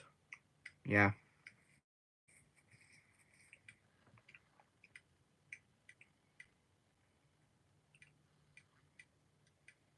Yeah, I thought the film was terrible too, but apparently this one is worse than it. Like, goodness me. I mean, I don't want to know why, but apparently it's worse. And I have heard about it thanks to watching Az's review for a movie where he rants about it. So I am aware of how bad it is thanks to Az. Yeah, his rant was just so funny. Glorious. El Muerto? Isn't that Spanish for the dead? Does that literally mean the dead? I'm pretty sure I heard that word in Breaking Bad at one point.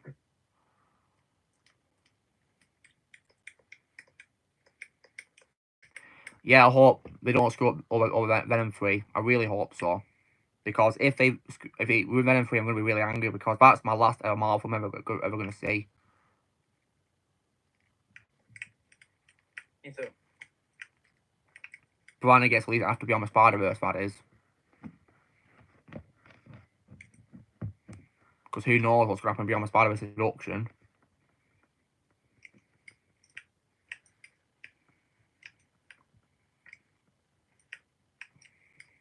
Yeah, it did. Exalted Nerd. I saw like a comparison clip. They apparently reused a scene from Spider-Man 2, which really angered me a lot. Show you how lazy they are. And also Ozzy pointed out to me that they reused the Spider-Man PS4 theme. Yeah, they did apparently, from what I've heard from like a music comparison. Yeah, literally the same tune and all that. Absolute thieves. Then again, it wouldn't be the first time that something's reused that theme, because I'm pretty sure Kenobi reused it for some reason.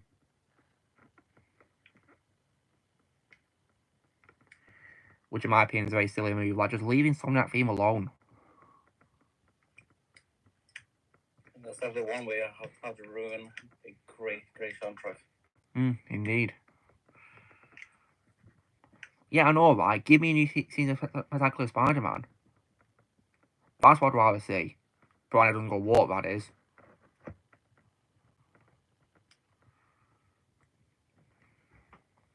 Because at the same time, you know, while I want to see something, you know, like, I'm also worried at the same time that it'll go woke. There's also that too, which is why I'm usually reluctant to watch films these days. Because what if they end up going woke, you know? Yeah. Just that worry, really. Yeah, it did. Most definitely. I can't believe it got cancelled. Really sucks that it got cancelled. It's very unfortunate. And got replaced with Avengers Assemble. Yeah, for no reason whatsoever. Which, in my opinion, was made only just to cash in on the success of the first Avengers movie. But, like, just because a film is successful doesn't mean you got to make a show based on it. What's the point? Like, honestly, they should have just... That should have been the perfect opportunity to make that season, the third season. Yeah. Like, it would have probably, you know, improved interest in the Avengers as characters, and fans would probably want more of Earth's Mightiest Heroes.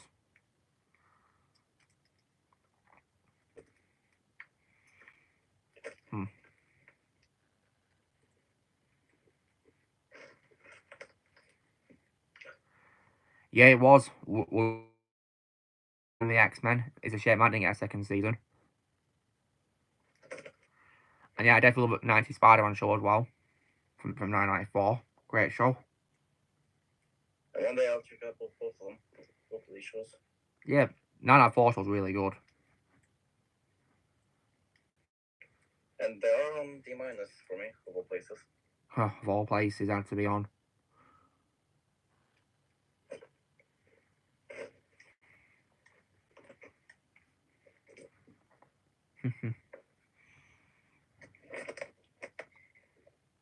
But oh, Charles not played any of the Tekken games. That is not entirely true, because me and Blaze once played a Tekken game once. I think it was Tekken 7. Which one? Well, have you played Tekken 8? No. Yeah, there you go. You're not played, have you? So yeah, answer your question. But one day I will. I've got it on PS5, so I'll definitely play it.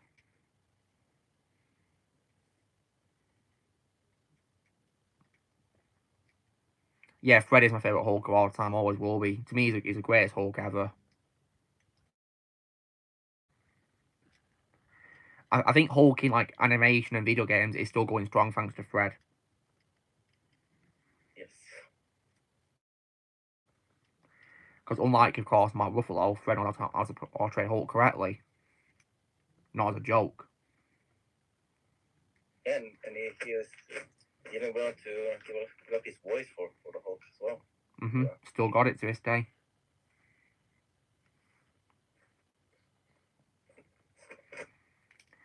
It definitely really amazes me how many actors can still have it as their characters, even when we get older and older.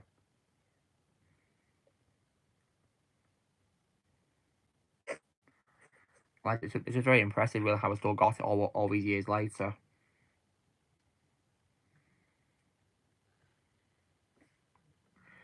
Like, one example of, like, a voice performance, in my opinion, is timeless, and an actor still got it at playing a young man despite being in his late 70s. It's probably, for me, Frank Welker as Fred in Scooby-Doo. Yep. Like, definitely a big example, because, like, he's played Fred since the very first show in 1969, and he's still playing him to this day. and he can still sound like a young man. He was in his 70s. That's incredible. Yeah, I think it helps because Frank's natural speaking voice is similar to Fred's voice, isn't it? Really.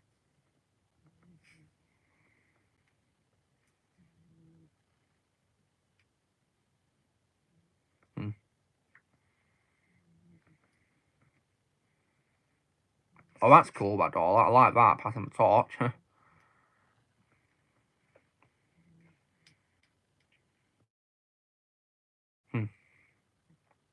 And I think an example when it comes to live action as well is also as well, like Bryan Cranston and Aaron Paul as of course Walter White and Jesse Pinkman in Better Call Saul as well. Mhm. Because despite it being 9 years since Breaking Bad ended, they of course came out for the final season of Better Call Saul and they both still got it. Great chemistry with each other, off the charts.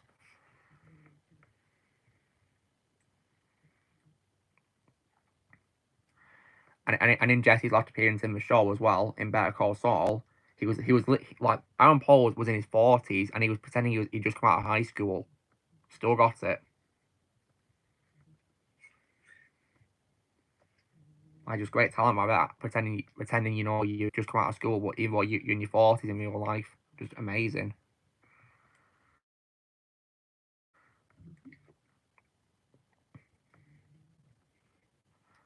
Yeah, Frank is an absolute legend. One of my favorite voice actors of all time. He's very talented.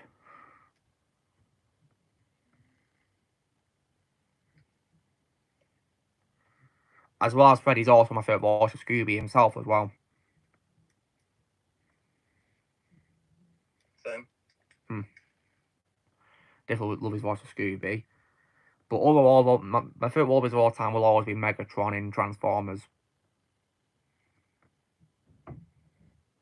To me, he'll always be Megatron.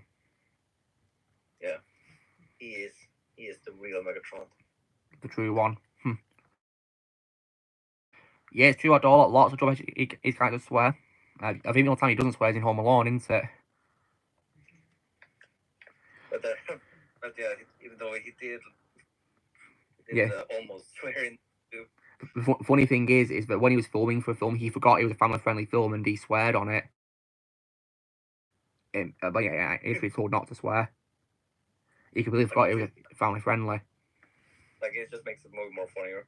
Yeah, it does. But despite this, of course, in the first film, you do hear Marv saying the S word, don't you, when he drops his shoe for a cat flap.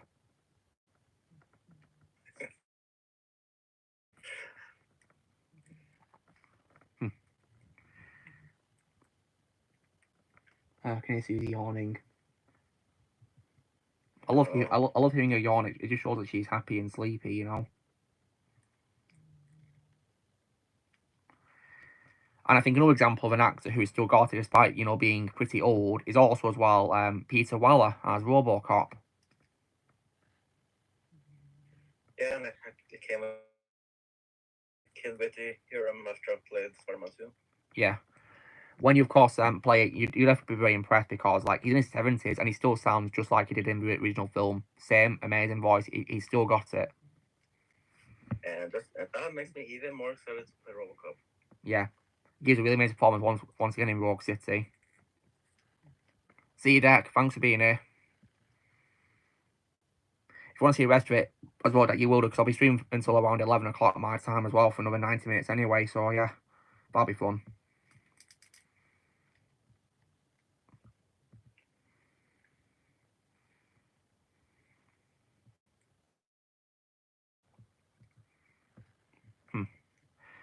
Oh yeah, that meme that Joe Pesci says, yeah, that's like a meme nowadays, that quote from that show he was in, yeah. What the F is this? What the? It's what I'd say to really bad things in films and shows and whatever, really, or bad games even. Like that's literally what I said to all these horror movie slasher things based on cartoon characters. Yes. If you want to see real horror, play Dead Space first game, because that one is definitely very scary. And thankfully doesn't insult cartoons either, thankfully.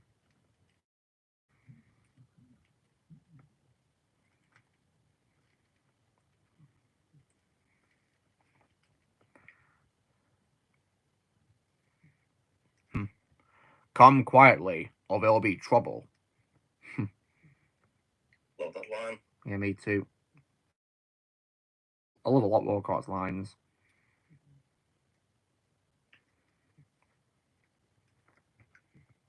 Sleepy. There are a lot.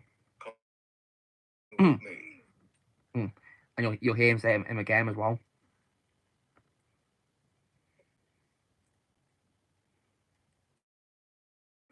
Ozzy's not been on for a while, has he? It's been like, over an hour into stream, 90 minutes, and he's not been. Oh yeah, Ozzy's alright.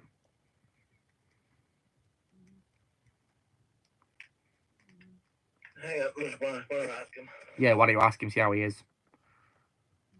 Nice shooting, son. What's your name? Murphy.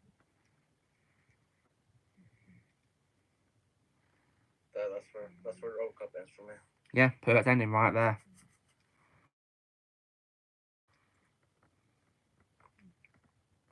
And the beauty of City as well is that it doesn't even reference the other films that much, really. It literally feels like a standalone thing.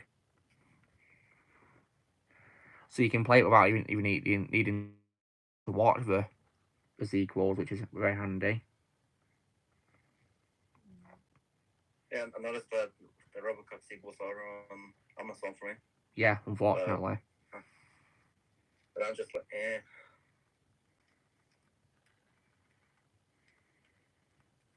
But on more positive note, though, I noticed that the Dollar Trilogy is finally on Amazon. Oh, nice. Yeah, he did it with Dark Knight Returns Part 1 and 2. I love that animated film two-parter.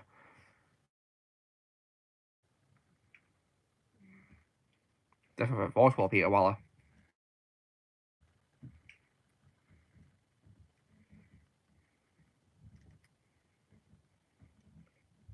And the Dark Knight Returns, I also do need to watch. Please do. I mean, in my opinion, it's better than Batman vs Superman when it comes to the Superman part of the movie. You'll see why when you see it, boy. Yeah, and yeah, I've also seen Joker's death scene though. Oh yeah, it's definitely really dark, I must say. Make you lose control. Hmm. And they'll kill you for it. Mm-hmm. See you in hell. Last laugh.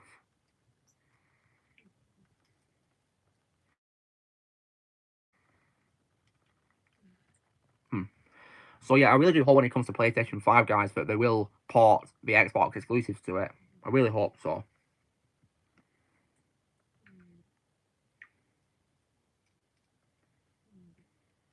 Yeah, because I really do not want to get an Xbox just so I can play Halo.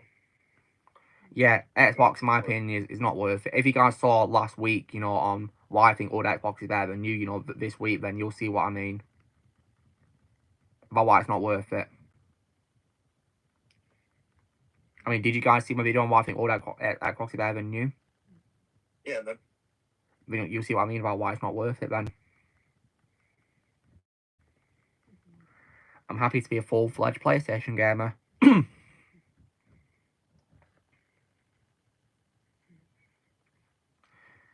But I will say, despite being done with Xbox, the characters from Halo and Gears of War still have a place in my heart. You have Master Chief himself. Love Master Chief as a character.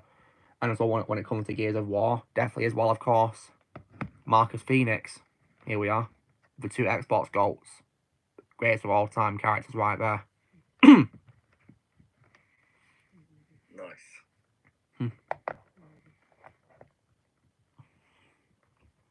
And Ozzy said that Oh no, take along when it needs to be.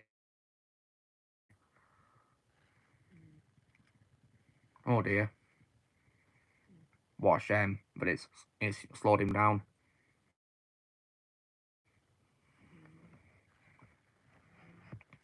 But you were thankfully, over 100 minutes into stream, so we're doing pretty well at this. Yeah. I had a connection issue, so that's why I was muted up for a while. That's okay, boys. No worries. Yeah, I heard that Michael Goff was out in a radio drama. That's pretty cool that he did that.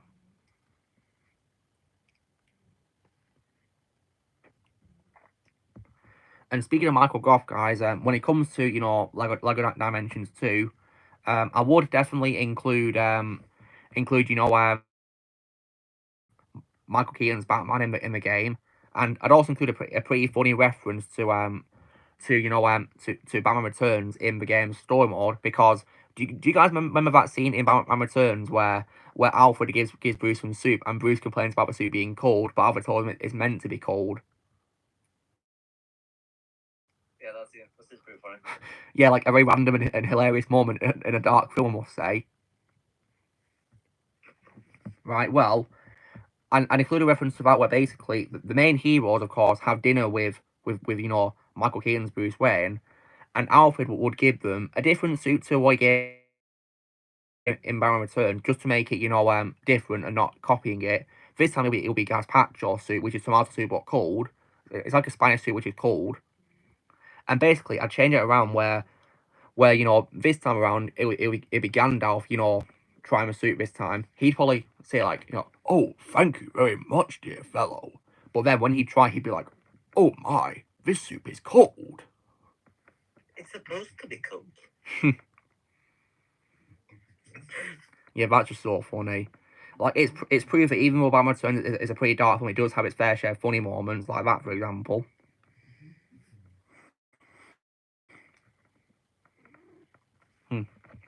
Yeah, nice balance. Indeed, yeah. Okay, comedic moments. Yeah, I heard that Marcus Phoenix was going to be in Mortal Kombat 9, but for like its Xbox version, but unfortunately it got cut out, which really sucks. And like I mentioned, to make a reference to it, where basically he talks about, you know, saying something like, I was supposed to be in a wrestling game at one point, but unfortunately I wasn't considered. That really sucks. I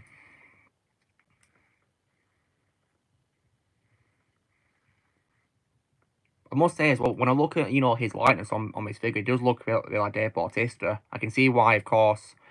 I can see where resembles Dave Bautista, because apparently he's based on Dave Bautista likeness-wise, yeah.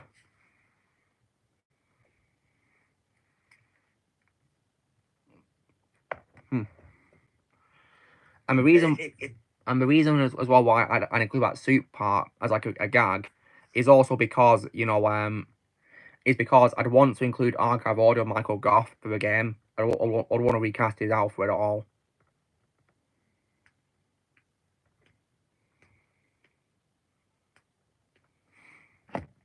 And what I also appreciate about seeing it, despite Bruce being so focused on the case, doing detective work, I love how he still said thanks when he got given the soup. So I do like that about Bruce. And it also shows that, of course, he's got a taste in soup, hasn't he? I should definitely try Vichyssoise one day. You know the soup he had in the film. Could be a nice idea. I mean, it's basically, I looked at what it is. It's apparently like a leek and potato soup with onion in it. I've had leek and potato soup hot. It's actually pretty nice. So what would it be like cold? And when it comes to Gazpacho, I had tomato soup hot before. So what would it be like cold? Lily's all spread out on my bed.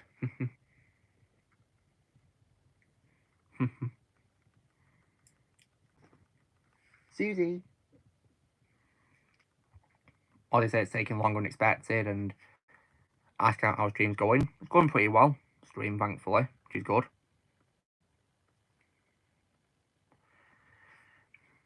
I like how Ozzy's asking how stream's going, despite, of course, not being here, because we are, of course, using his private server, aren't we? Which he very kindly let us use when mine went horribly wrong. Ugh.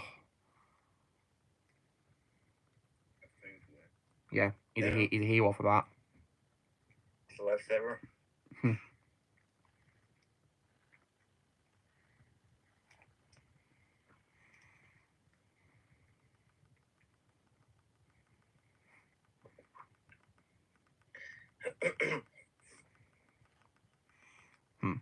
Yeah, rest in peace to Michael Goff.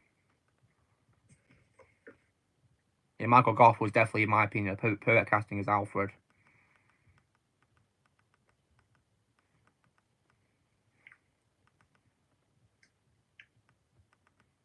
Yeah, he will always be my favorite Alfred. Definitely a perfect casting right there. Yeah, my favorite Alfred in live action. Absolutely. Just amazing casting. Most definitely.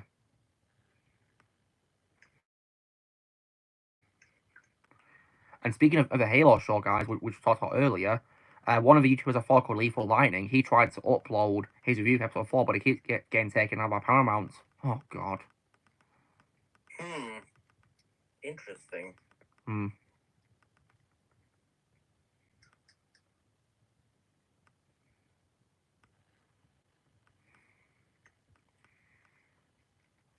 You right, Susie?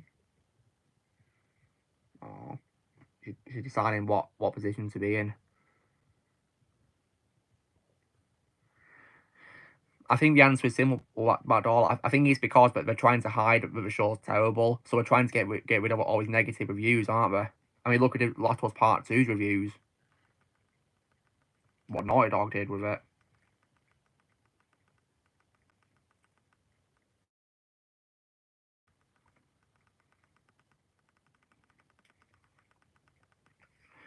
And I wouldn't be surprised if Rocksteady are taking down people's rant reviews for the Suicide Squad game as well, because they're coward as well. And did you guys also hear about Warner Brothers' pathetic response to game failing as well? Yeah, I heard it. Yeah, where they simply said, you know, it didn't meet expectations or some rubbish like that. Like, that's one way of putting it. Well, duh. Of course, it didn't meet expectations. Yeah, because the game's trash. I mean, for me, in my opinion, nothing can save the game. Nothing can redeem it. For me, it's a full-on 0 out of 10. That is, of course, mainly because of how they treated Kevin. Yeah, his final game as Batman, and his Batman was ruined beyond all belief. And just for a record, guys, there is no way in hell that this is the same Batman in the Suicide Squad game at all. Like, this Batman is not the Suicide Squad Batman at all. No chance. No chance at all. There's no way this Batman would die so easily at all.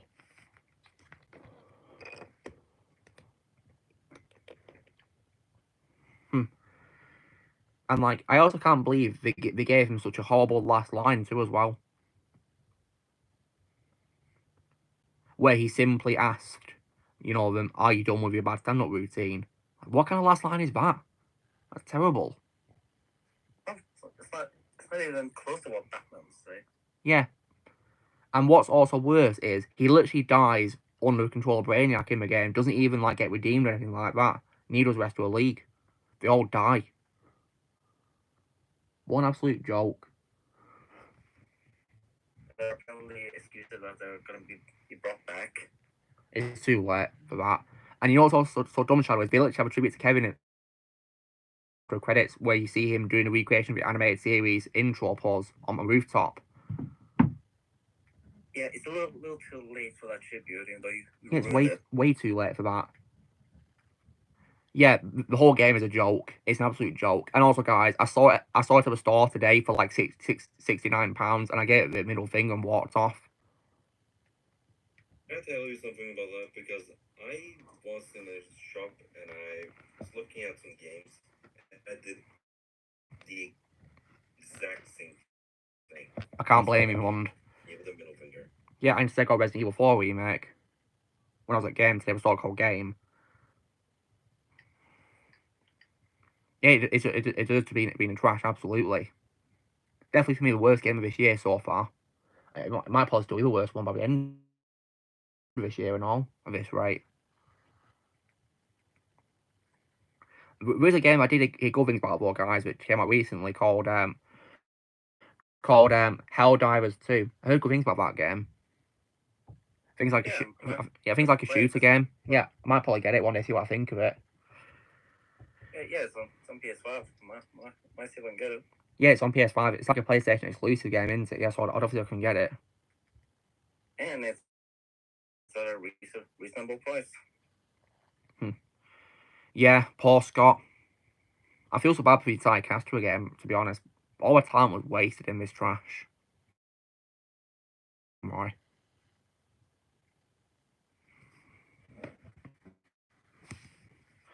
And personally as well, by dollar, when it comes to talent being wasted, I personally think that even Paul Kevin couldn't save the game because, in my opinion, the game really ruined Batman a lot. And I have to say this because, in my opinion, the game makes the league so stupid because they don't have any plans to defeat Brainiac whatsoever. When you hear the audio files, it makes them be so stupid. Like, can you believe the game makes the Justice League so dumb when it comes to confronting Brainiac? Like, what happened? I have literally no idea. And when Kevin Conroy can't save the game, you know the game's gonna be absolute trash, don't you? Yeah, you have a legendary voice actor like Kevin. Wasting his time on a trash game. Yeah, I know, right? And also, speaking of talent being wasted by Dollar, did you hear that Corey Burton plays Lex Luthor in this game? Yeah, Paul Corey got wasted as Lex Luthor. And what I don't understand is, you have him in the game as Lex Luthor, so why couldn't you have a Brainiac? Because in my opinion, he's the best Brainiac of all time, Corey Burton. Another wasted opportunity. Yeah, and I feel so bad for Jason Isaacs, who plays Brainiac in the game. I feel so bad. I feel so bad for Jason, who plays Brainiac. He's a great actor who's been screwed over by this game.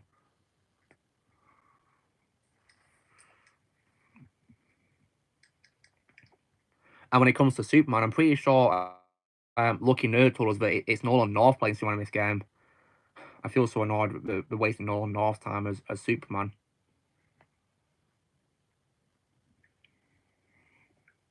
It's ridiculous. And I've also seen his boss fight and it sucks. I'm not surprised. I think the game as a whole sucks. Combat and all that. I'm a fan that Harley Quinn swings on a drone like she's Spider-Man. She's not Spider-Man. Yeah, like Batman's grapple gun is not supposed to be like Spider-Man with. Like his grapple gun and Spider-Man's web shooters are two different things. They're not the same.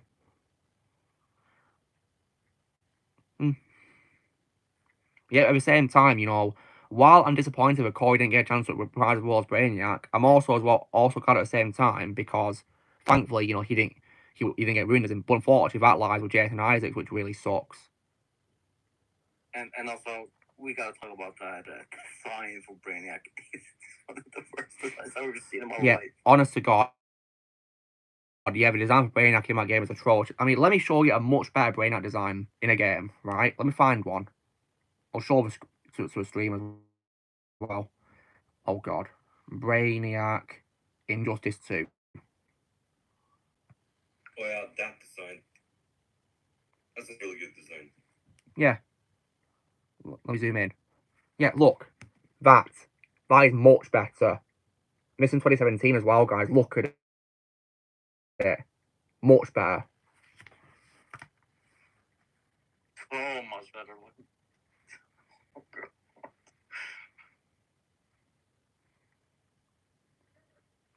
And also just embarrassing how annoying gets. Yeah. Gets so bad.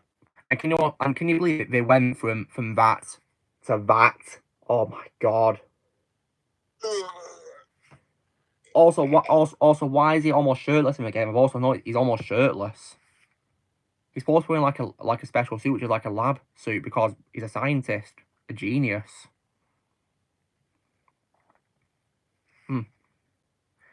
And also, Shadow, do you know who voices Brainiac in Injustice 2?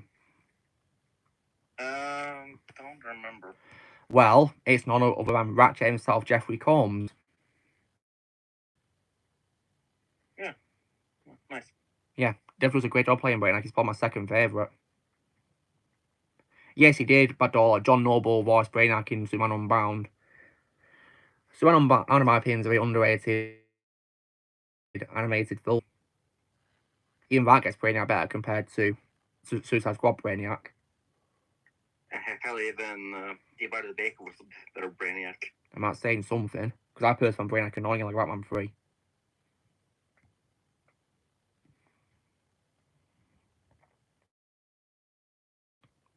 Like, I found it a bit too comical, in my opinion, in Lego Batman 3, to be honest.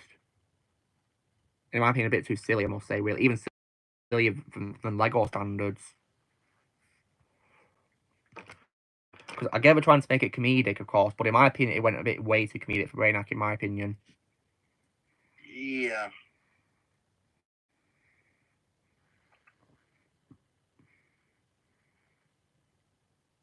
I mean, Lego Brainiac was way better in the post-credit scene for Lego Batman 2. I have located it. Voiced by Troy Baker.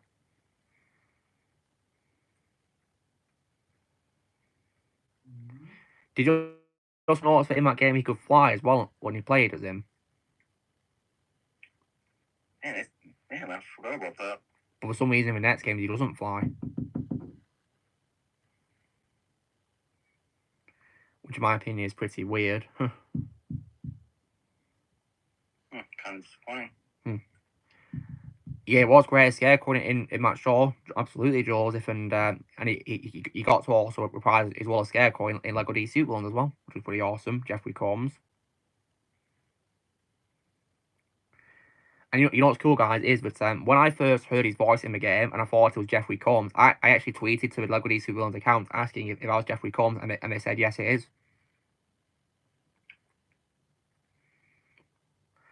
And you know what's also awesome as well, guys, is that another actor in the game also responded to me on Twitter as well when it comes to a character, and that actor on Twitter was none other than Brandon Routh. Awesome. Yeah, because guys, I was playing as Atom in the DLC for Legend of Tomorrow, and he actually reprised as well as Atom for the game, and I tweeted out to him, and he was very happy to see he was in the game as a playable character, because apparently they weren't sure whether they were going to use that in the game or not, but he did. He was in the game. Then again, though, Brandon Routh was also great in the game itself as Shazam as well. Yeah. And it's hard for me to choose whether Ross or Brandon is. It's either Shazam in the game or Everywhere Man in the Batman show. You know Everywhere Man. But then again, I think he was definitely, in my opinion, perfect casting as Shazam. Definitely going right, in my opinion, absolutely.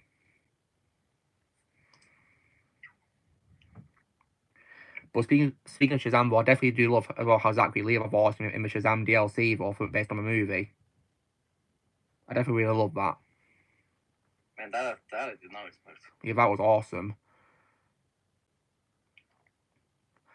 When it comes to movie characters, though, I don't think Jason Momoa voiced his Aquaman in his DLC, did he? He did not. Yeah, I think it was Lex Lang, I believe, who played his Aquaman in that DLC. Yeah, I do wish we watched this one more though. What I think is weird, Shadow, is that he appeared in like a Lego video where he looked at his Lego figure promoting the DLC for some, but he didn't voice him. So like why bother? Why bother getting Jason Momoa in that video promoting the DLC when he's not even voicing Aquaman in the game? He says he did that all because in that same game he also voices Heatwave, Deathstorm, and Mantis as well, which is pretty cool. Don't know if voices anyone else in the game, but those are the ones I can remember in voicing in the game, as well as a movie version of Aquaman.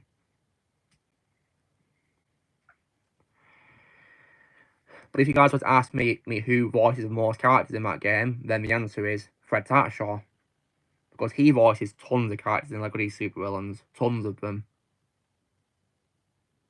Can imagine. Yeah. And I was able to recognise his voice because he's one of my favourite voice actors. I've also spoken to him in person as well, so I know what he sounds like. But I think he did a great job playing all his characters with all different kinds of voices. Just great talent right there.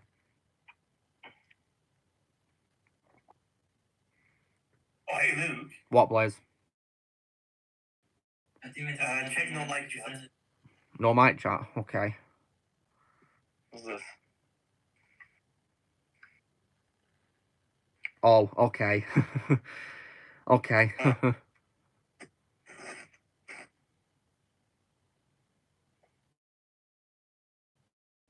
I have to do it.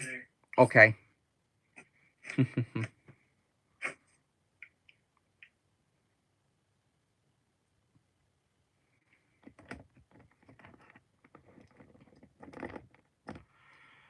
But yeah, it's definitely really, really good Oh talent. yeah, wait. What, Blaze? Oh yeah, wait, my steering wheel came. I forgot to show it to you, Luke. Wait. Your steering wheel? What for? Oh, PS5. PS5? Is it you can play Need for Speed or something, Blaze? Yeah. There's I don't know if I had a Need for Speed game on PS5. and there is Need for Speed Unbound on PS5. Really? So we got Remastered Right, did it, Blaze? No, that's a PS5 only game. It's Heat Really? on PS4. Oh, wow. Interesting.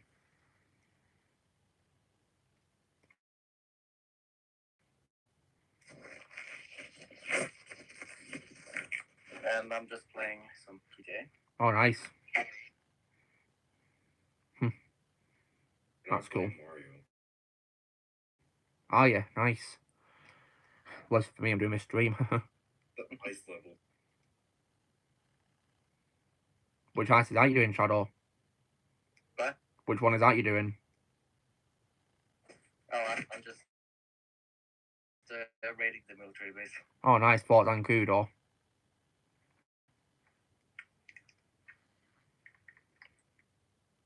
The best part is playing terrestrial mode, so I can't die. Yeah, that's the beauty of it, really. You can have endless fun with it. I love how they added that feature to, the 8th generation version of GTA 5, when it comes to updates, because originally it was only on the PC version, Director's Mode. I did not know that. But now, however, it's on all the consoles for, the 8th generation ones. I say 8th because, unfortunately, I think it was like around I think it was like maybe on 2016 or something, I think. Something like that. They stopped doing DLC for the 7th generation version, unfortunately. And I've got a feeling they'll probably start doing DLC for 8th generation soon and just for 9th gen now. But I'm not going to complain because I have it on PS5 anyway, GTA 5, so yeah, I'm not going to complain. Yeah, I'll have it installed too. I'll play some more tomorrow. Yeah.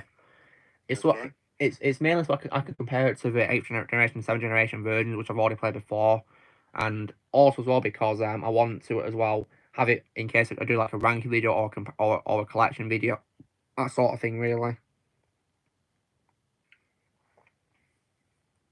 And now we're 2 hours into a stream, that's pretty cool. No problem so far. I've not seen Member Evan Badley nor Joseph. Is it any good? I'd love to see Brennan Ralph have a TV show with Superman, but I just hope we don't get screwed over. If it's on the CW, then it's definitely going to suck.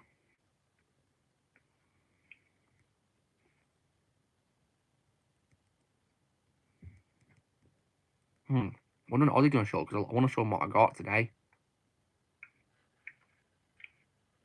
Because I showed him what I got from Ashton, of course, last night. So hopefully he'll come back. I can show him what I got from Manchester today. Hopefully. Oh, have you lost on a level on Mario Monde? I just keep dying all the time. Oh dear, that's unfortunate. Oof. I'm dying trying to get the star points. Oh dear. I definitely, I can definitely feel the pain when I played Super Mario Wii. No! I would always keep on dying all the time. Yeah, he's definitely the underrated Jason O'Mara as Batman. Definitely good voice for him. Probably for a voice for all of his live action wise. My favourite Jason O'Mara is Patriots and Agents of S.H.I.E.L.D. Yeah. Susie's sleeping. And so's Lily as well.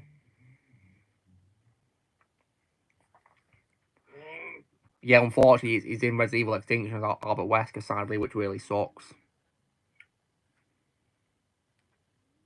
Poor Jason. Oh, that's cool. Those two actors, Jordan, that's pretty cool. I definitely think Bob the Builder is also a nice example of a show that always better than you as well, in my opinion. Bob the Builder. Yeah. Like, if you were to, of course, ask me, when it comes to current day Bob the Builder, if you were to ask me, can he fix it? Then my response is, no, he can't.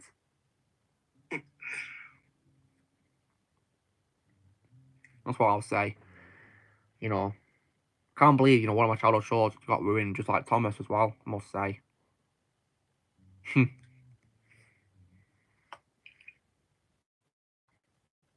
like I think Thomas and Bobby Builder are definitely big examples I can say of shows where practical is better than CGI. Same as well with Fireman Sam as well. I think I've ever seen Fireman Sam. Yes. Yeah, but I think I only saw a bit of the CGI show. Oh no! And what do you think of CGI show, Shadow? I was a kid back then, so I think I actually did like it. Really? I mean, fair enough, really. If I were to probably watch it now, I probably would have hated it. Probably, yeah.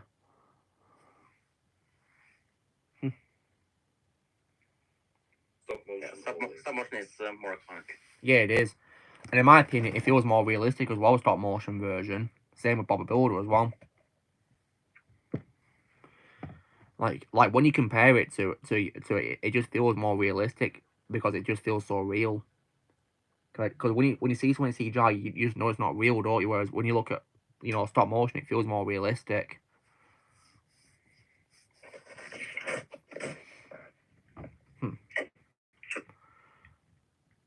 Yeah, he's definitely the best voice indeed, Joseph, absolutely. Apparently, in the original Run Fireman Sam, they actually dubbed it in Welsh, which is pretty interesting. It's probably because the show is set in Wales, so that's pretty cool.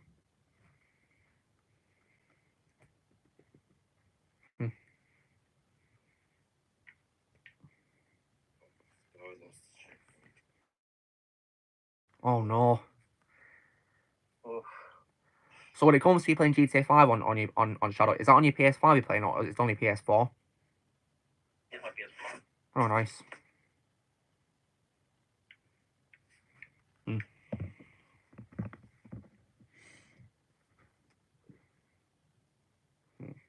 Oh, to stroke a cat is definitely just an amazing feeling, especially when the cat lets you stroke and doesn't scratch you when you stroke her. Oh, Daniel's here. Hey Dan. Guys, how's it going? Going pretty well. Yeah, nice to have you here. So, are you guys ready to see a surprise? Yeah, of course. Guys, to Coco. Oh, oh, oh, so Yeah. cute. Oh wow. Oh, Yeah, she's only a couple months old, but yeah, Aw. we got it. oh, she's adorable. So cute. Yeah. We actually went to an adoption center in LA where Patrick Stewart went to a couple years ago to adopt some dogs. Oh, wow.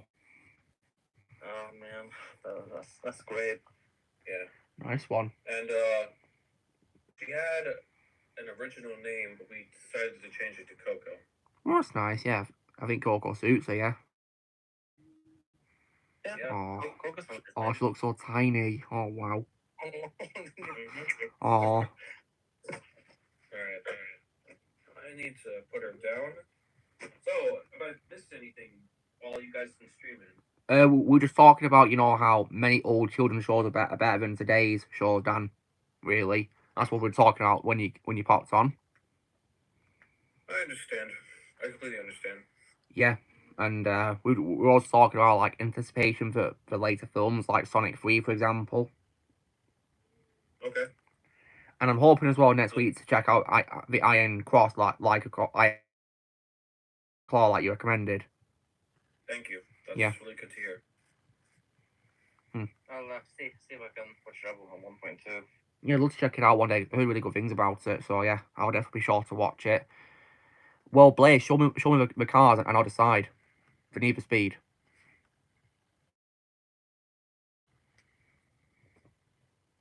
Before I tell you what cars I've got to show you which one. You got to show me what's available first. Yeah, please do.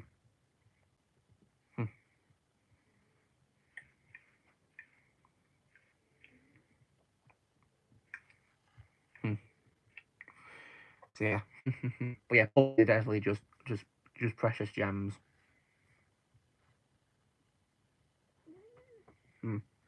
Unfortunately, I can't answer a puppy because my two cats will go berserk if they see a puppy, because cats and dogs don't really get along usually, do they? Yeah, that's Hmm. both true, but there have been a few exceptions that I've seen. Well, that's cool. Not always, but just a few exceptions where a family has both cats and dogs. Yeah, mostly, we don't get along, but sometimes we do, which is definitely a big surprise. Yeah, I've seen some video of cats and dogs going together on Facebook. They're pretty adorable. Yeah, it's a big surprise, really. Alright, I gotta take her outside to go pee, so I'll see you guys next week, okay? Oh, see you next week, Dan. Thanks for stopping by. Alright, talk to you Take later. care. Blaze, if you were to ask me which car to drive, then pivot yellow one on your first video, the first yellow one on the first video. Look pretty cool, actually. Sometimes, guys, I think old sports cars are better than new ones too, as well. Old sports cars. Yep. I say this thanks to Top Gear, when I've seen the sports cars on its first seasons of it. Whichever it is, Blaze, that yellow one on the first video you sent, the first one on, yeah. Really, George, a direct video sequel to 101 Dalmatians? I didn't see it. That one is actually pretty good. Well, Yeah, it is. well, Yeah. if you guys think it's worth it, I'll see if I can watch it one day. Yeah, Patches London Adventure is fun. Interesting. Yeah, it's pretty good. Yeah, I'll see if I can watch it one day then, hopefully. Yeah, like one of the few good Sequels. Disney. Oh, I know, Shadow, you'd say the best one is of course the Lion King sequel, isn't it? Lion King one have to be exact. Yeah, because That's- that's I think that one applies to all different kinds of film where it's like a prequel, midquel, and sequel, isn't it? Yep. But if we talk about a proper sequel, then I guess Lion King 2 could probably count, really. Yeah.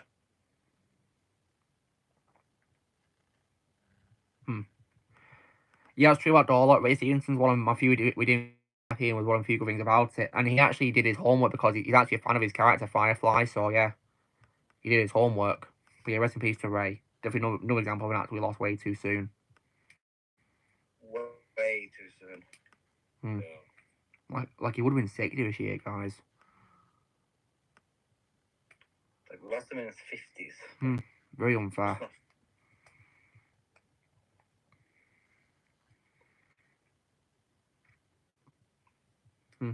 It's very unfortunate.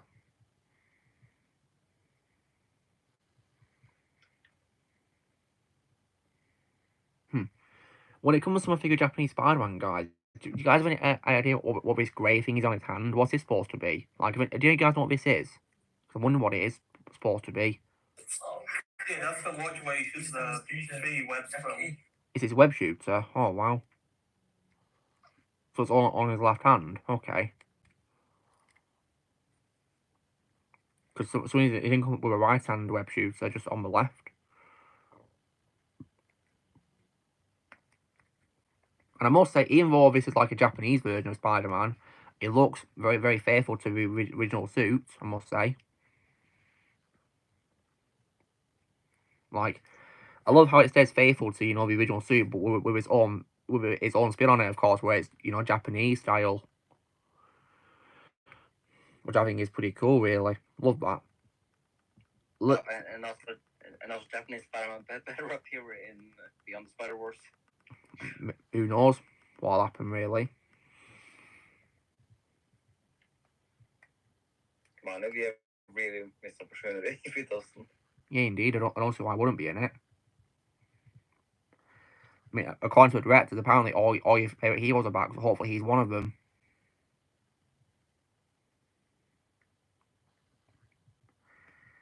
And I also hope as well that the director also meant Toby and Andrew as well when it comes to Eric's coming back as well. Interesting. Yeah. Maybe even Tom Holland as well.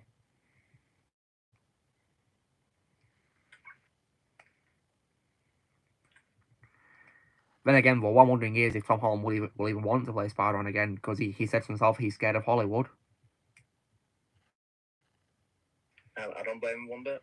Yeah, he has every right to be scared of Hollywood.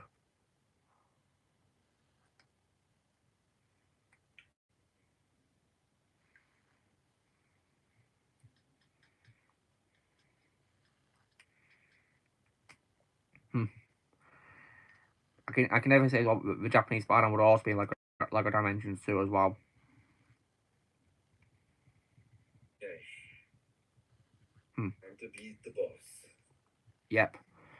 And if you guys are going to be asking me, how well the other characters don't understand him when he of course speaks Japanese, well, the answer to that, of course, is the TARDIS, because Doctor Who would also be in the game, and the TARDIS would also be there.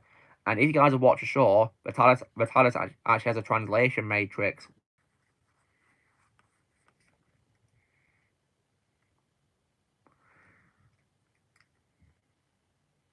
That's pretty cool.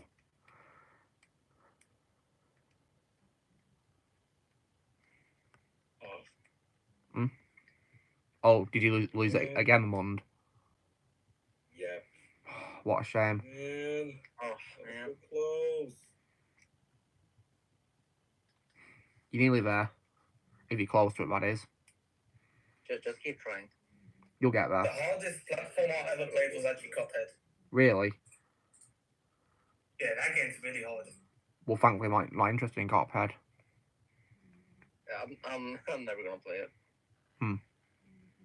Yeah, I'm just not interested. Blaze, what console's Cuphead even on? PS4 and Xbox One on PC. So it's just an 8th generation, is it? Yeah, then it has a Netflix show as well. Well, I'm just really interested in playing it, really, to be honest.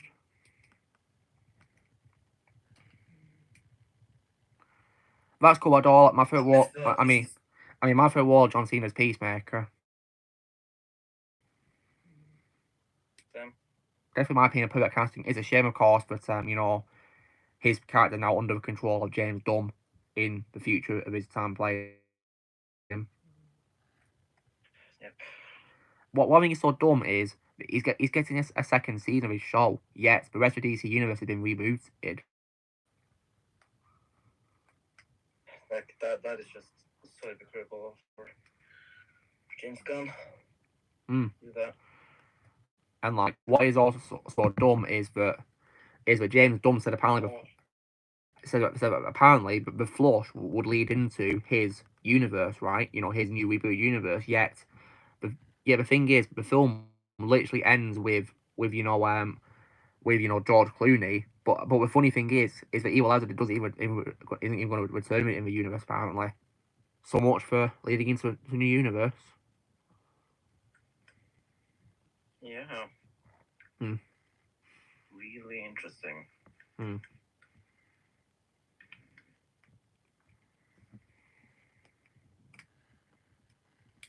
So yeah. Ozzy's almost done. Brilliant. Awesome.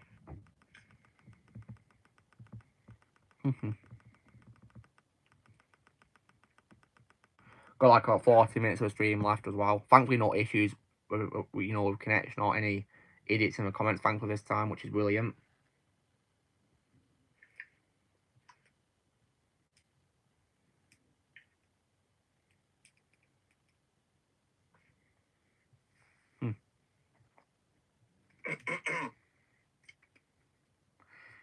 So when it comes to me playing Lego Star Saga, I'm hoping to actually finish it. Probably by the end of this week, maybe. I'm only doing the story, so it's not like I've got much to play, is it?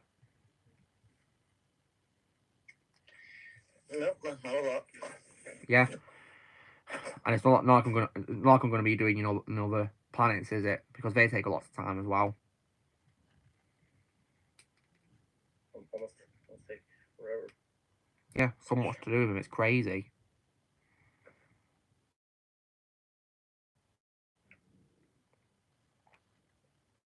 Pretty bad about the Hoth open world is you can't even explore the Hoth snowy areas outside Echo Base. And the base is literally just a labyrinth. Yeah, small. It's like a bloody maze. You just get lost easily. And like, I don't understand it because in the Empire Strikes Back level where you're looking for loot, you get to explore the snowy areas with so much things to do. You can't do it in the open world. It's ridiculous.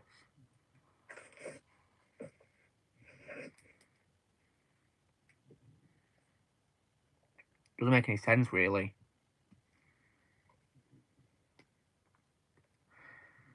And if you guys were to ask me who I'd cast as the voice as Japanese Spider-Man in the game, then when it comes to the Japanese dub of the game, I'd get his original actor back if he's still alive. But when it comes to English dub, I'd probably get someone who's got a youthful voice and who can do a Japanese accent, basically.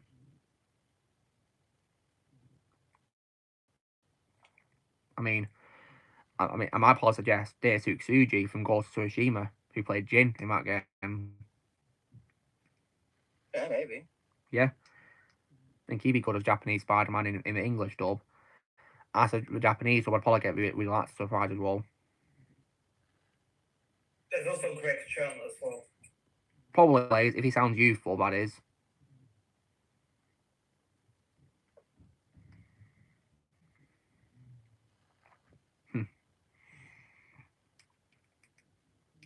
I think it'd be pretty cool, really, to do that.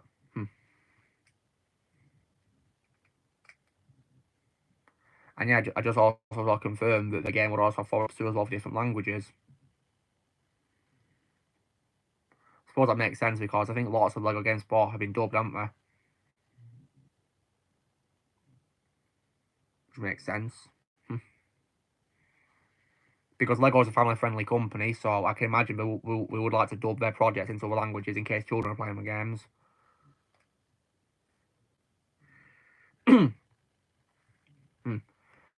I mean, Shadow, didn't you also say they dubbed the LEGO movies into Norwegian for you? Yep, and it was terrible. Oh dear, for all of them. I almost felt like movie too. It was a bad dub, was it? Terrible. Oh no, that sucks. I'm glad I didn't see that dub. That's good. And also, though, didn't we also dub the shows too, like Ninjago and Chima? Yes. Yeah, those were actually good. That's good. Oh my god, I did it. Well done, Mon. You did it. Well done. And the Norwegian dub, and I actually prefer the Norwegian dub for Chima. That's cool. The English one. Wow. Never thought I would say that either. But... What a surprise, eh?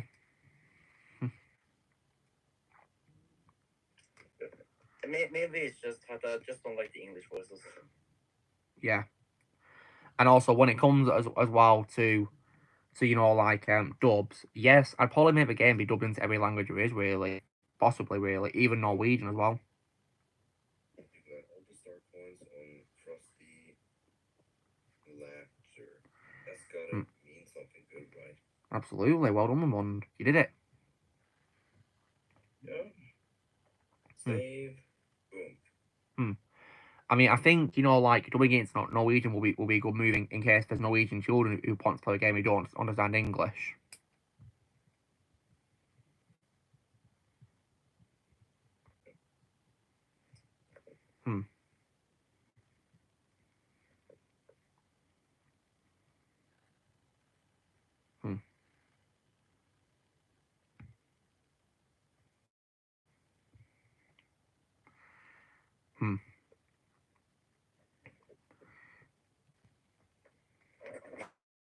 Mickey Mouse ripoffs, oh wow.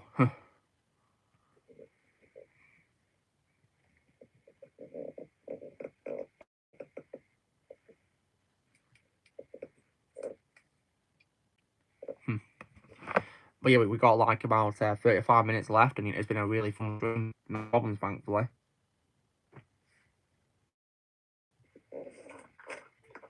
Yes, thank God. Yeah, thank God there was no problems. Yeah, I'm very relieved about.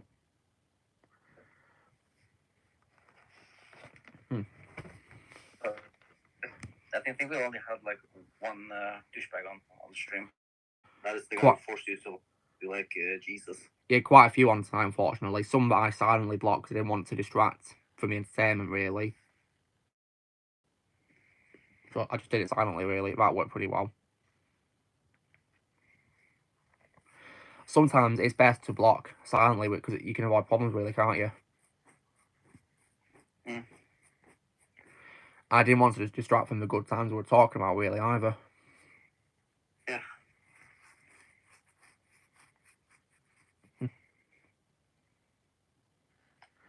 When it comes to what we're doing tomorrow, guys, I'll probably, of course, film a video on why I think Cats and Dogs didn't need a sequel. But I'll also, unfortunately, be rewatching Parts Cabin on Stranger Tides. Ugh. Yeah. I wish you good luck. Yeah. It's just, in my opinion, a mediocre cash grab compared to the amazing trilogy. Not even needed. But I wish you even better luck with what's coming next. Yeah, trust me, what comes next is far worse. Worst one of the franchise. Isn't it a coincidence that, we compare it to Last Jedi when we're both made by Disney from the same year? Yeah, Like, wow. it is the last Jedi of the franchise. I mean, it's guilty of pretty much the same issues, isn't it? Like for example, killing off beloved characters like, of course, Barbossa. And also, as well, ruining a character. In this case, Jack, just like Luke Skywalker, got ruined. Yeah, and Sparrow isn't even Jack Sparrow in this movie. No, he isn't. He's just a drunk idiot. Poor Johnny. And both movies has Mary Sue as the lead, the real lead. Yeah, and new characters I don't even care about either. And Henry Turner. Well, Henry Turner, yeah. He's a God. He's a pussy. Like, and also, he's not even called Henry. He's supposed to be called Will Turner Jr.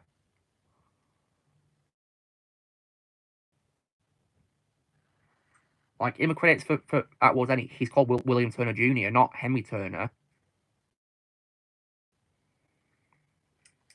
And also they ruined Will Turner. Oh yeah, they really massacred Will. Like, it's going to be ruining not one but two characters because Will was so unlikable in my opinion.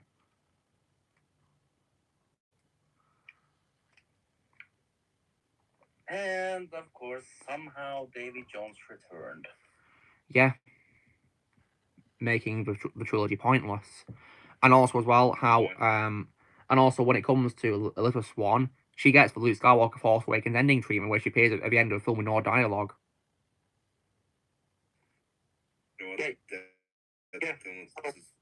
You have Keira Knightley in your fifth entry, and you do nothing with it. Yeah, apparently they only added a scene in after test screen was disappointed, Shadow. They only put it in the last minute. But like, why couldn't she just been in it from the very beginning in like a main role? Like, have the three main characters reunite on screen. Just like the Disney sequel trilogy. Yeah, we didn't get the original trilogy characters reunited at all on screen, all separated and ended up dying without getting to reunite. I mean, one that I'll never forgive Disney for is probably how Luke never got to reunite with Han. Or Lando for that matter either as well. At least Lando lived well, thankfully. Same with Chewie as well. Even so, they shouldn't have killed off the original heroes at all. Should let them live. And play the important roles of the story, because in my opinion, they're wasted in their own trilogy. Wasted. And I think it's definitely, in my opinion, a massive insult and a joke how Mark Hamill was created second after Harrison Ford in Force Awakens, even though he doesn't appear until the end of the movie for like 30 seconds with no dialogue. Like, why would you build him second in the cast when he doesn't appear in the film until the end, and he doesn't even appear in the trailers or the posters, for that matter? Like, we don't see Mark Hamill's face in the trailers whatsoever, and he gets built second in the cast. Just so stupid. I'd probably build him last in the credits, actually, guys. Last. Because literally everyone else in the main cast had more screen time than Mark Hamill did in Force Awakens. Literally everyone else did. Even Max von Sydow did. Rest in peace to him. And at least he had dialogue with Max von Sydow in the film.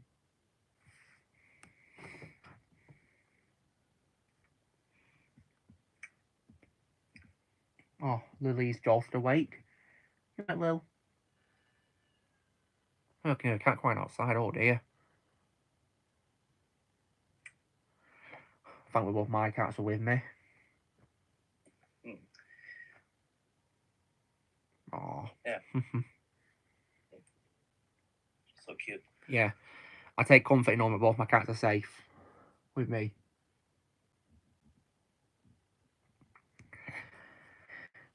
Because my cats are getting on a bit with age, I've got to make sure we all have a place to stay and maybe have a nice rest and that's across my bed, fill my bed. When I get back from work usually, guys, they're both on my bed waiting for me to come and say hello to them. Aww. Yeah, which is pretty cute.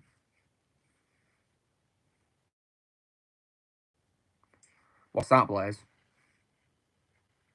You ordered something, that's pretty cool. Nice Blaze. Nice one. The cat's still quiet outside for some reason, I wonder why. Pretty strange. A package, okay, that's cool.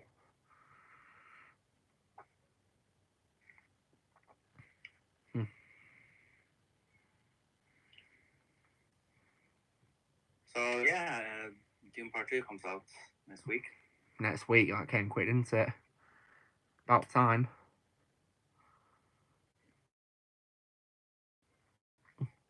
I'm definitely, very keen to watch it. I have been since day one, actually, since the first trailer for it. I'm not gonna give up on it so easily. I'm not gonna do that rubbish. No chance.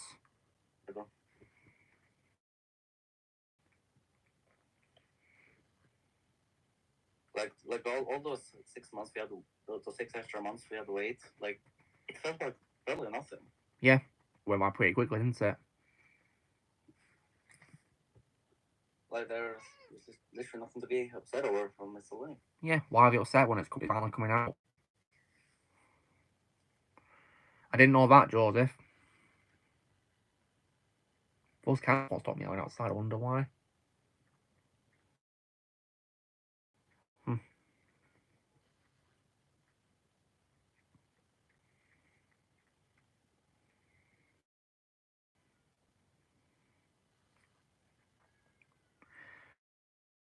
Shadow, when it comes to your dog, of course, Twister. Did he tend to bark when you came home usually? Yeah, a lot. He was so happy to see me when I got home. Oh, that's too cute. I love that. And that's something I'm really going to miss. Yeah, you get used to it after a long while. It just doesn't feel right when it stops, Yeah. With these two, well, they don't meow at me. They're just quiet, so they're just there to greet me when I come in my room, Hey, Susie. Aww. I mean, sometimes, guys, when I'm coming home from work, I see Susie in my window looking down at me, waiting for me, which I find super cute. How she actually waits for me. And literally, when I'm playing games and watching television in my room, she sits next to me, keeping me company. So does Lily.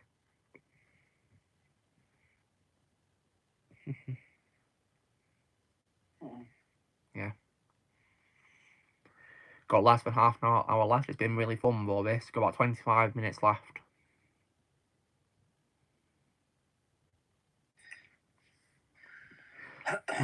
So, Shadow, when it comes to your upcoming gaming schedule, do you see yourself continuing more with Spider-Man 2 this week, by any chance? Yeah, I'm gonna play some more next week.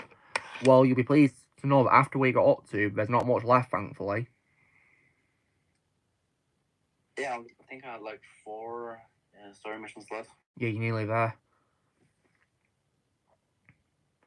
Because if people in the audience are going to be wondering, Shadow, you are up to a part where you literally play as Venom, aren't you? Yeah, freaking love that. Definitely for mission again, where you literally get to play as Venom. Like, wow, just epic. Yeah, and also love the part where you actually got to fight Chris too as Venom. Yeah, that was brilliant. Awesome. And that ending, that ending cutscene was also satisfying. Yeah, it was. Funny Bones. Never heard of that. What is it? Never heard of it. Yeah, I've never heard of Funny Bones before. What is it?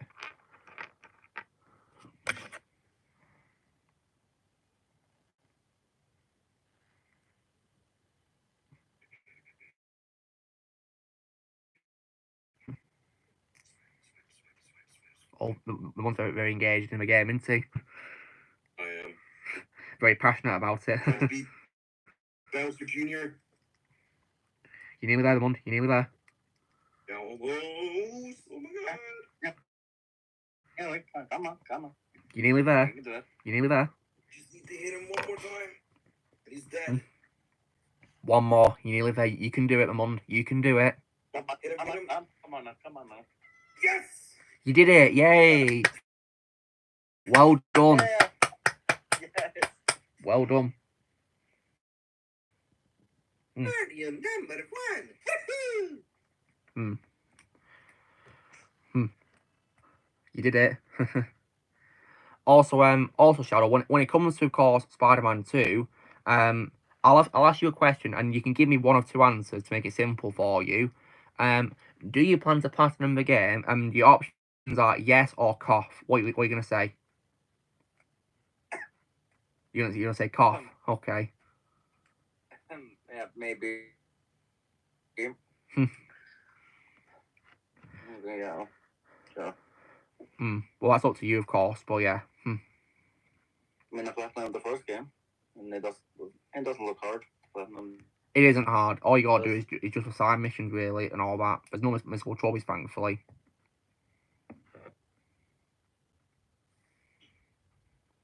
Yeah, like I'm relieved that I'm still able to use the Venom. Yeah. Even though I can't use the in-game Venom suits. Yeah, because thankfully, of course, Anti-Venom, of course, comes along, and that's one of the best parts of Venom's story, I must say, really. I'm glad they put that again. The good news is, at the end of the game, you can still use a black suit if you want to, but as an alternate skin, though. Yes, yeah, so I'll have the rainy version. Yeah, that's definitely really cool. Yeah, I'm very glad that's in the game. Definitely something that I wish it was in the first game.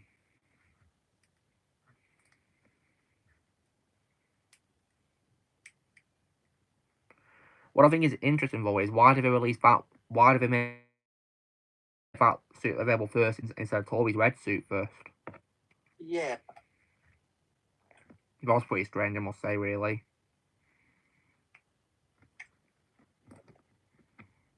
And also, level 33, a kid. 33 levels, come on.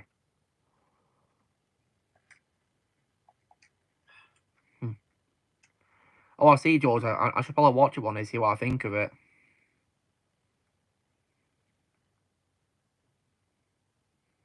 Got about 20 minutes left.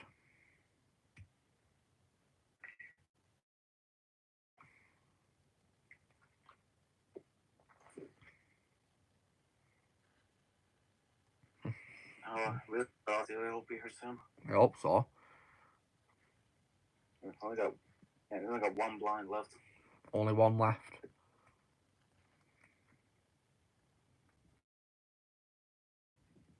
Well, if he doesn't make it to the end of the stream, then we can always show him after part what I got from Manchester, can't we?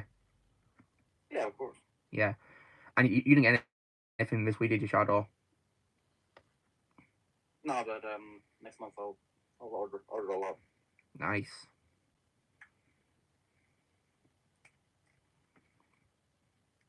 Sounds pretty exciting, that, yeah.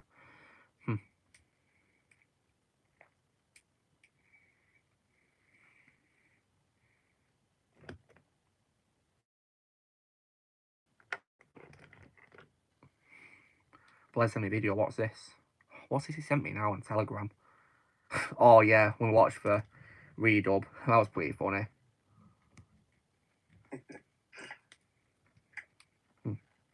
Was he Joseph? In what series was he in? Mine Jarvis.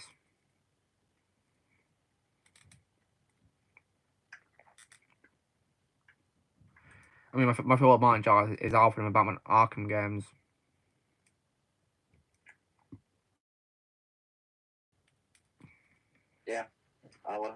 So that's compared to August too. Yeah, look, he was really great as Alfred in those games.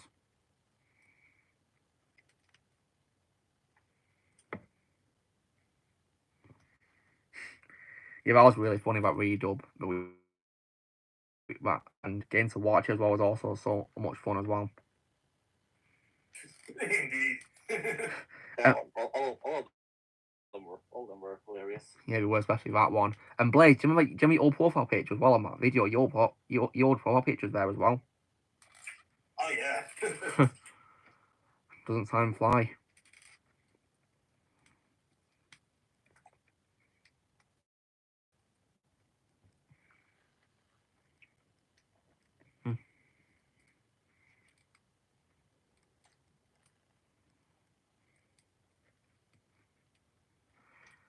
And when it comes to Spider-Man 2 as well, when it comes to suits, I do also appreciate how the first game suit is also in the game 2 as well.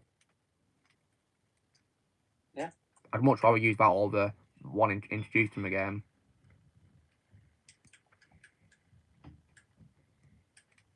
Yeah, the one in Spider-Man 2 is a bit of a downgrade. Yeah, it is. And also Mary Jane is a downgrade. Yeah, design-wise, goodness me. And Miles, personality-wise, is also a massive downgrade. Yeah, he gets pretty annoying in the second game. I think sometimes he's a douchebag. Alright, I didn't see your show, Joseph.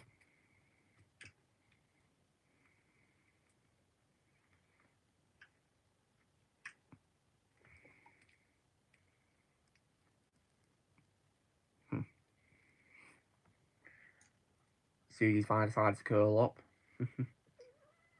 Hello. Aww. All the voices, wow, that's really great talent. I love how in these children's shows that narrators play all the characters. That's just great talent right there. Really great talent.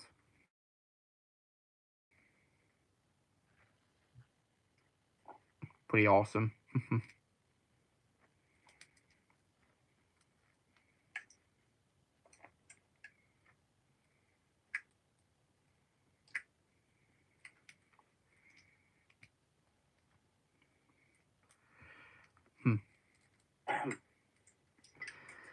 And when it comes as well to the suits on the game, I also appreciate how they added the suits which are only on the PS5 version of the first game to the game as well.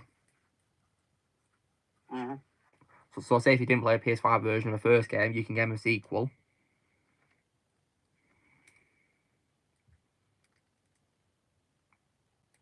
And I didn't play Remastered because of that cringe redesign of Peter Parker. Like, why couldn't they just keep the original face? I don't know why they had to get rid of it, because I think he looked great as he was. No need to change him at all. And like that first design was more unique. Yeah, it was. Whereas this new one feels like a knockoff of Tom Holland's face a little bit.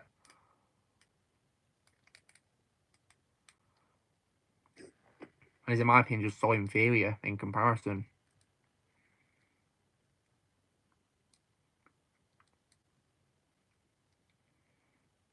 Wait, what did that miss? And we were just talking about Spider-Man 2. Spider-Man suits in the game and Blaze, yeah. And also how the redesign from his cringe as well.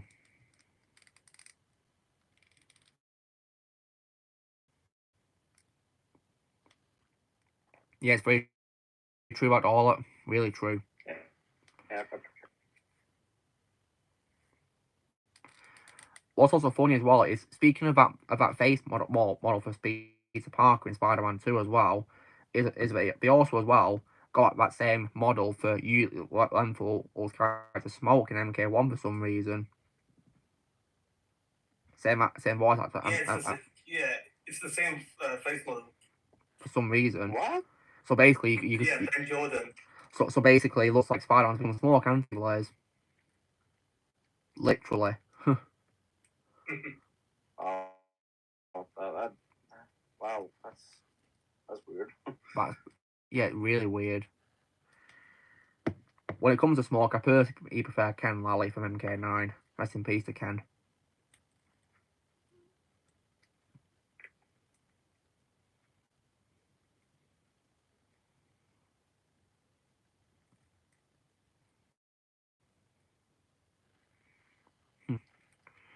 Got about 14 minutes left of it.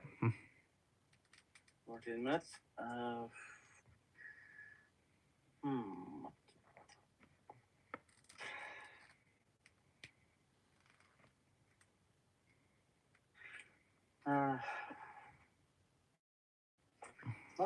enough to talk about today. Yeah. I mean, hopefully, one day something big can be talked about.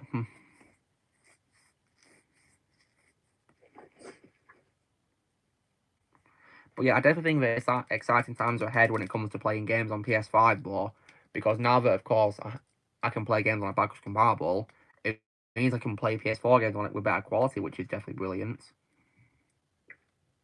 Mm-hmm. Like, I think one common feature of like all of these backwards compatible games is probably faster loading, which I really appreciate them including. Oh yeah, and the PlayStation 5 patches. Yeah, patches too as well. And I think as well when it comes to, like, when I say that I like to play games in the highest quality possible, there's some exceptions where I personally think the older generation version is better.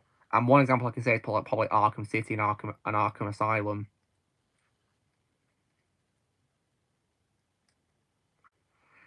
Because I don't understand why the graphics in Return to Arkham are just so downgraded compared to the PS3 version. Like, what happened? Oh hey Luke, I have something to tell you. What, Blaze? So I talked with Don't Note on Twitter, and they said that they didn't even patch the game. That it's the PS5 doing the 60 FPS patch. Really? Oh, wow. Yeah. Well, it's cool that PS5 patched it, isn't it? Yeah. Nice. And when it comes as well to, playing the games on it as well, I also as well definitely, think another example when it comes to an older generation version being better is also, as well for me, Spider-Man 2018.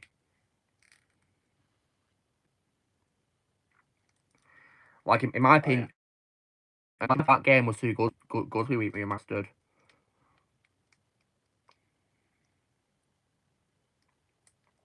We should have just, like, made it backwards compatible on PS5, not remastered. Yeah, well, what was the need for a remaster? It was over. Right? Indeed. It was all the great as it was. Don't think something isn't broken.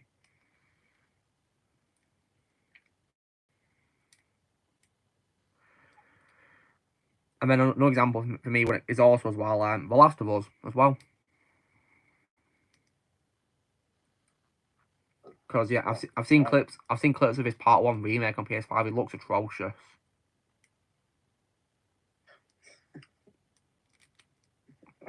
Like, what happened?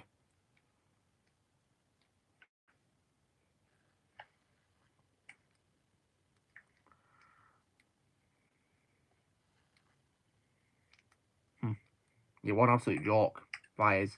I've even seen pictures of the PC version, and that's even more of a joke. Like, so many glitches on it. It's unreal.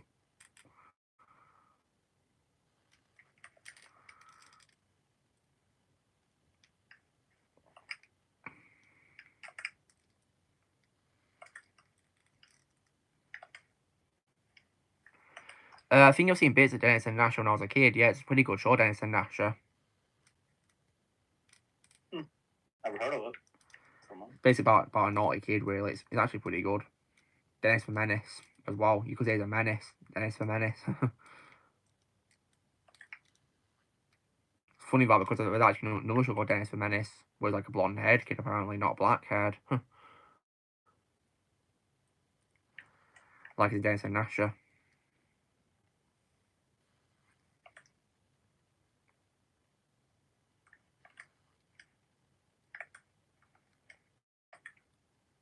Got about 9 minutes left of it. But yeah, it's been really fun, Morris. Really fun. No problems, thankfully. Despite the Discord being a pain early at the start. Yep. But I think for foreseeable future, guys, we should definitely use this private server from now on. Definitely. Yep. Just nice, peaceful quiet. Indeed.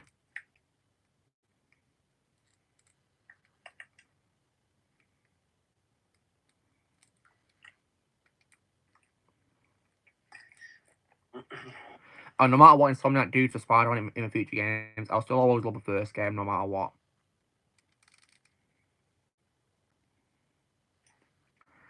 I mean, I will be sad, of course, about what's to come with the franchise after it, but I'll still always love the first game. Always.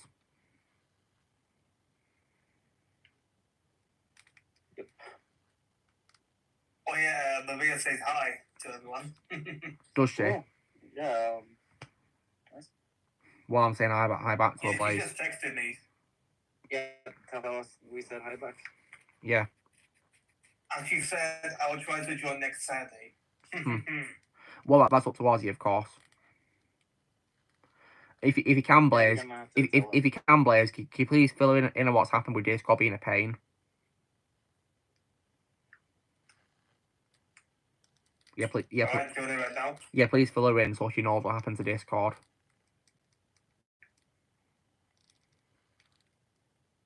Because the Discord nowadays really sucks when it comes to connection. I mean, the only reason why I'm not using, I mean, the reason why I'm still using it was because some people, of course, hear Telegram mover.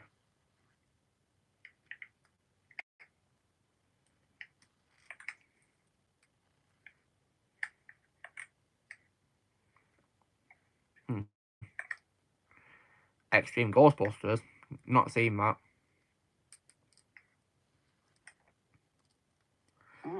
It'll probably be better than this upcoming film, more, of course. Already on Star Cash Drops. Yeah, personally, I don't understand the hype of this upcoming film, Fallen Empire. I really don't understand it, because personally, I think Afterlife was perfect ending with Ghostbusters franchise. Yeah, there's like what that's one. Yeah, I think it's perfect ending. And when it comes, of course, to this upcoming film, how is it going to be a film about ghosts when it's literally about New York being frozen? What's it got to do with ghosts? Yeah, with the ghosts. Indeed. Ghosts.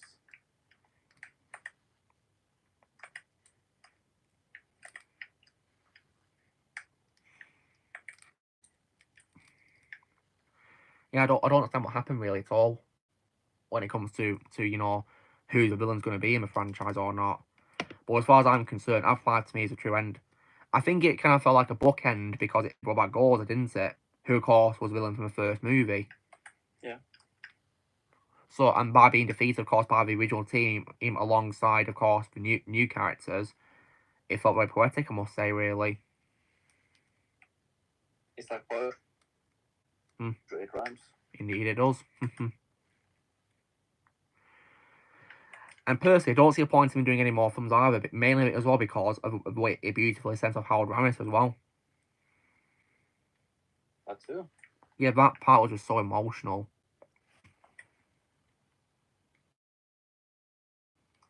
Nothing. Yeah, got 5 minutes left. The only thing I'll do when it comes to Ghostbusters is I'll play the game on PS4, which I remastered. See you, Joseph. I'll play that game as well. I already have installed the monkeys, but Nice one. Don't worry about all that. I pressed reconnect. I hope that did something, but yeah. Knowing how much you thought it hates, I'm not surprised it's doing it right now. Especially because it's after stream as well.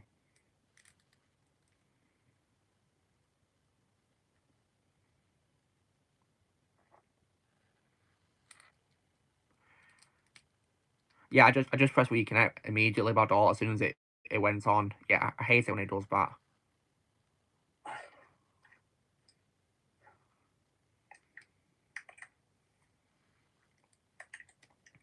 But I'm sure you guys will be excited for tomorrow's video because it's going to be on why Beauty and the Beast didn't need a sequel. I've been waiting for that for a long time. Well, it's coming. And my daughter, if you want to see what I got this week, then I showed it 9:30 to stream as well. So if you want to see what I got this week as well, in case you missed it.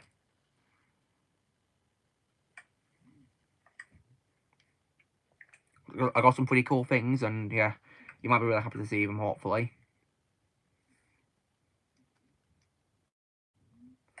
A lot of things I'm getting these days tend to be old things as well, which is pretty cool. Yeah.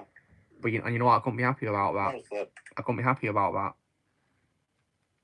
that. I'm not complaining. Yeah, and getting like retro It is. stuff. I couldn't be happy to do that. Looks like Aussies finished, has he? Okay. Thank goodness for that. Didn't you? For you. Thank God. That was goodness. Hopefully. Looks like I might be showing you what I got on the after party, but of course we got 3 minutes left, and I just want to talk to Aussie first, you know, as a chat, you know.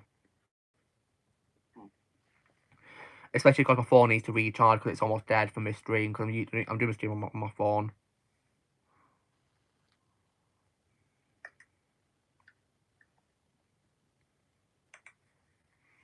It should last long enough to end my stream, but of course.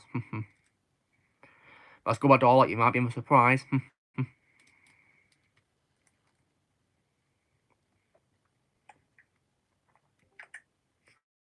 Oh, Andy's yeah. here. Yay. Welcome. Ozzy's back. Finally, What? the final member of the 3-2 Persist. Yeah. Yeah, that's why by door, I got a figure of Falcon, which I'm happy about. The real Falcon, not the MCU version. But yeah, nice to have you here, Aussie. Yeah. Thanks. Jeez. Yeah, I imagine you're exhausted, aren't you? After all that work, aren't you? Yes, I am. So I'm drinking water. Good, yeah, water's important, keeps you hydrated, especially after hard work. Stream's all as well, Aussie. So in the after party, I'll show you what I got from Manchester today, yeah? Cool. Mainly because it gives me a chance to charge my phone before I myself a coffee as well, yeah. So what I miss? We're just talking. We're just talking about, you know, how I've noticed that I tend to get more old games than new games these days, and you know what? It's a good thing. Going back in time. Yeah, I think it's true to say we live in a day and age where you know, like where you know where as we go back in time, it gets better than new. Yeah. I mean, I'm literally doing a series about why I think old is better than new. Last minute of the stream now. I was also saying, Aussie, that tomorrow, of course, is a video where I post my video on why, of course, Beauty and Beast didn't need sequels. Yeah, indeed. Yeah. And also, Blaze, Aussie's got something really cool to show you in the after party as well, haven't you, Aussie? Yep, I was supposed to show you it earlier, Blaze, but You weren't there, were you, unfortunately, due to work? yep, I was busy. Yeah. Yep, I was busy. Indeed, about Dollar. Pretty cool things.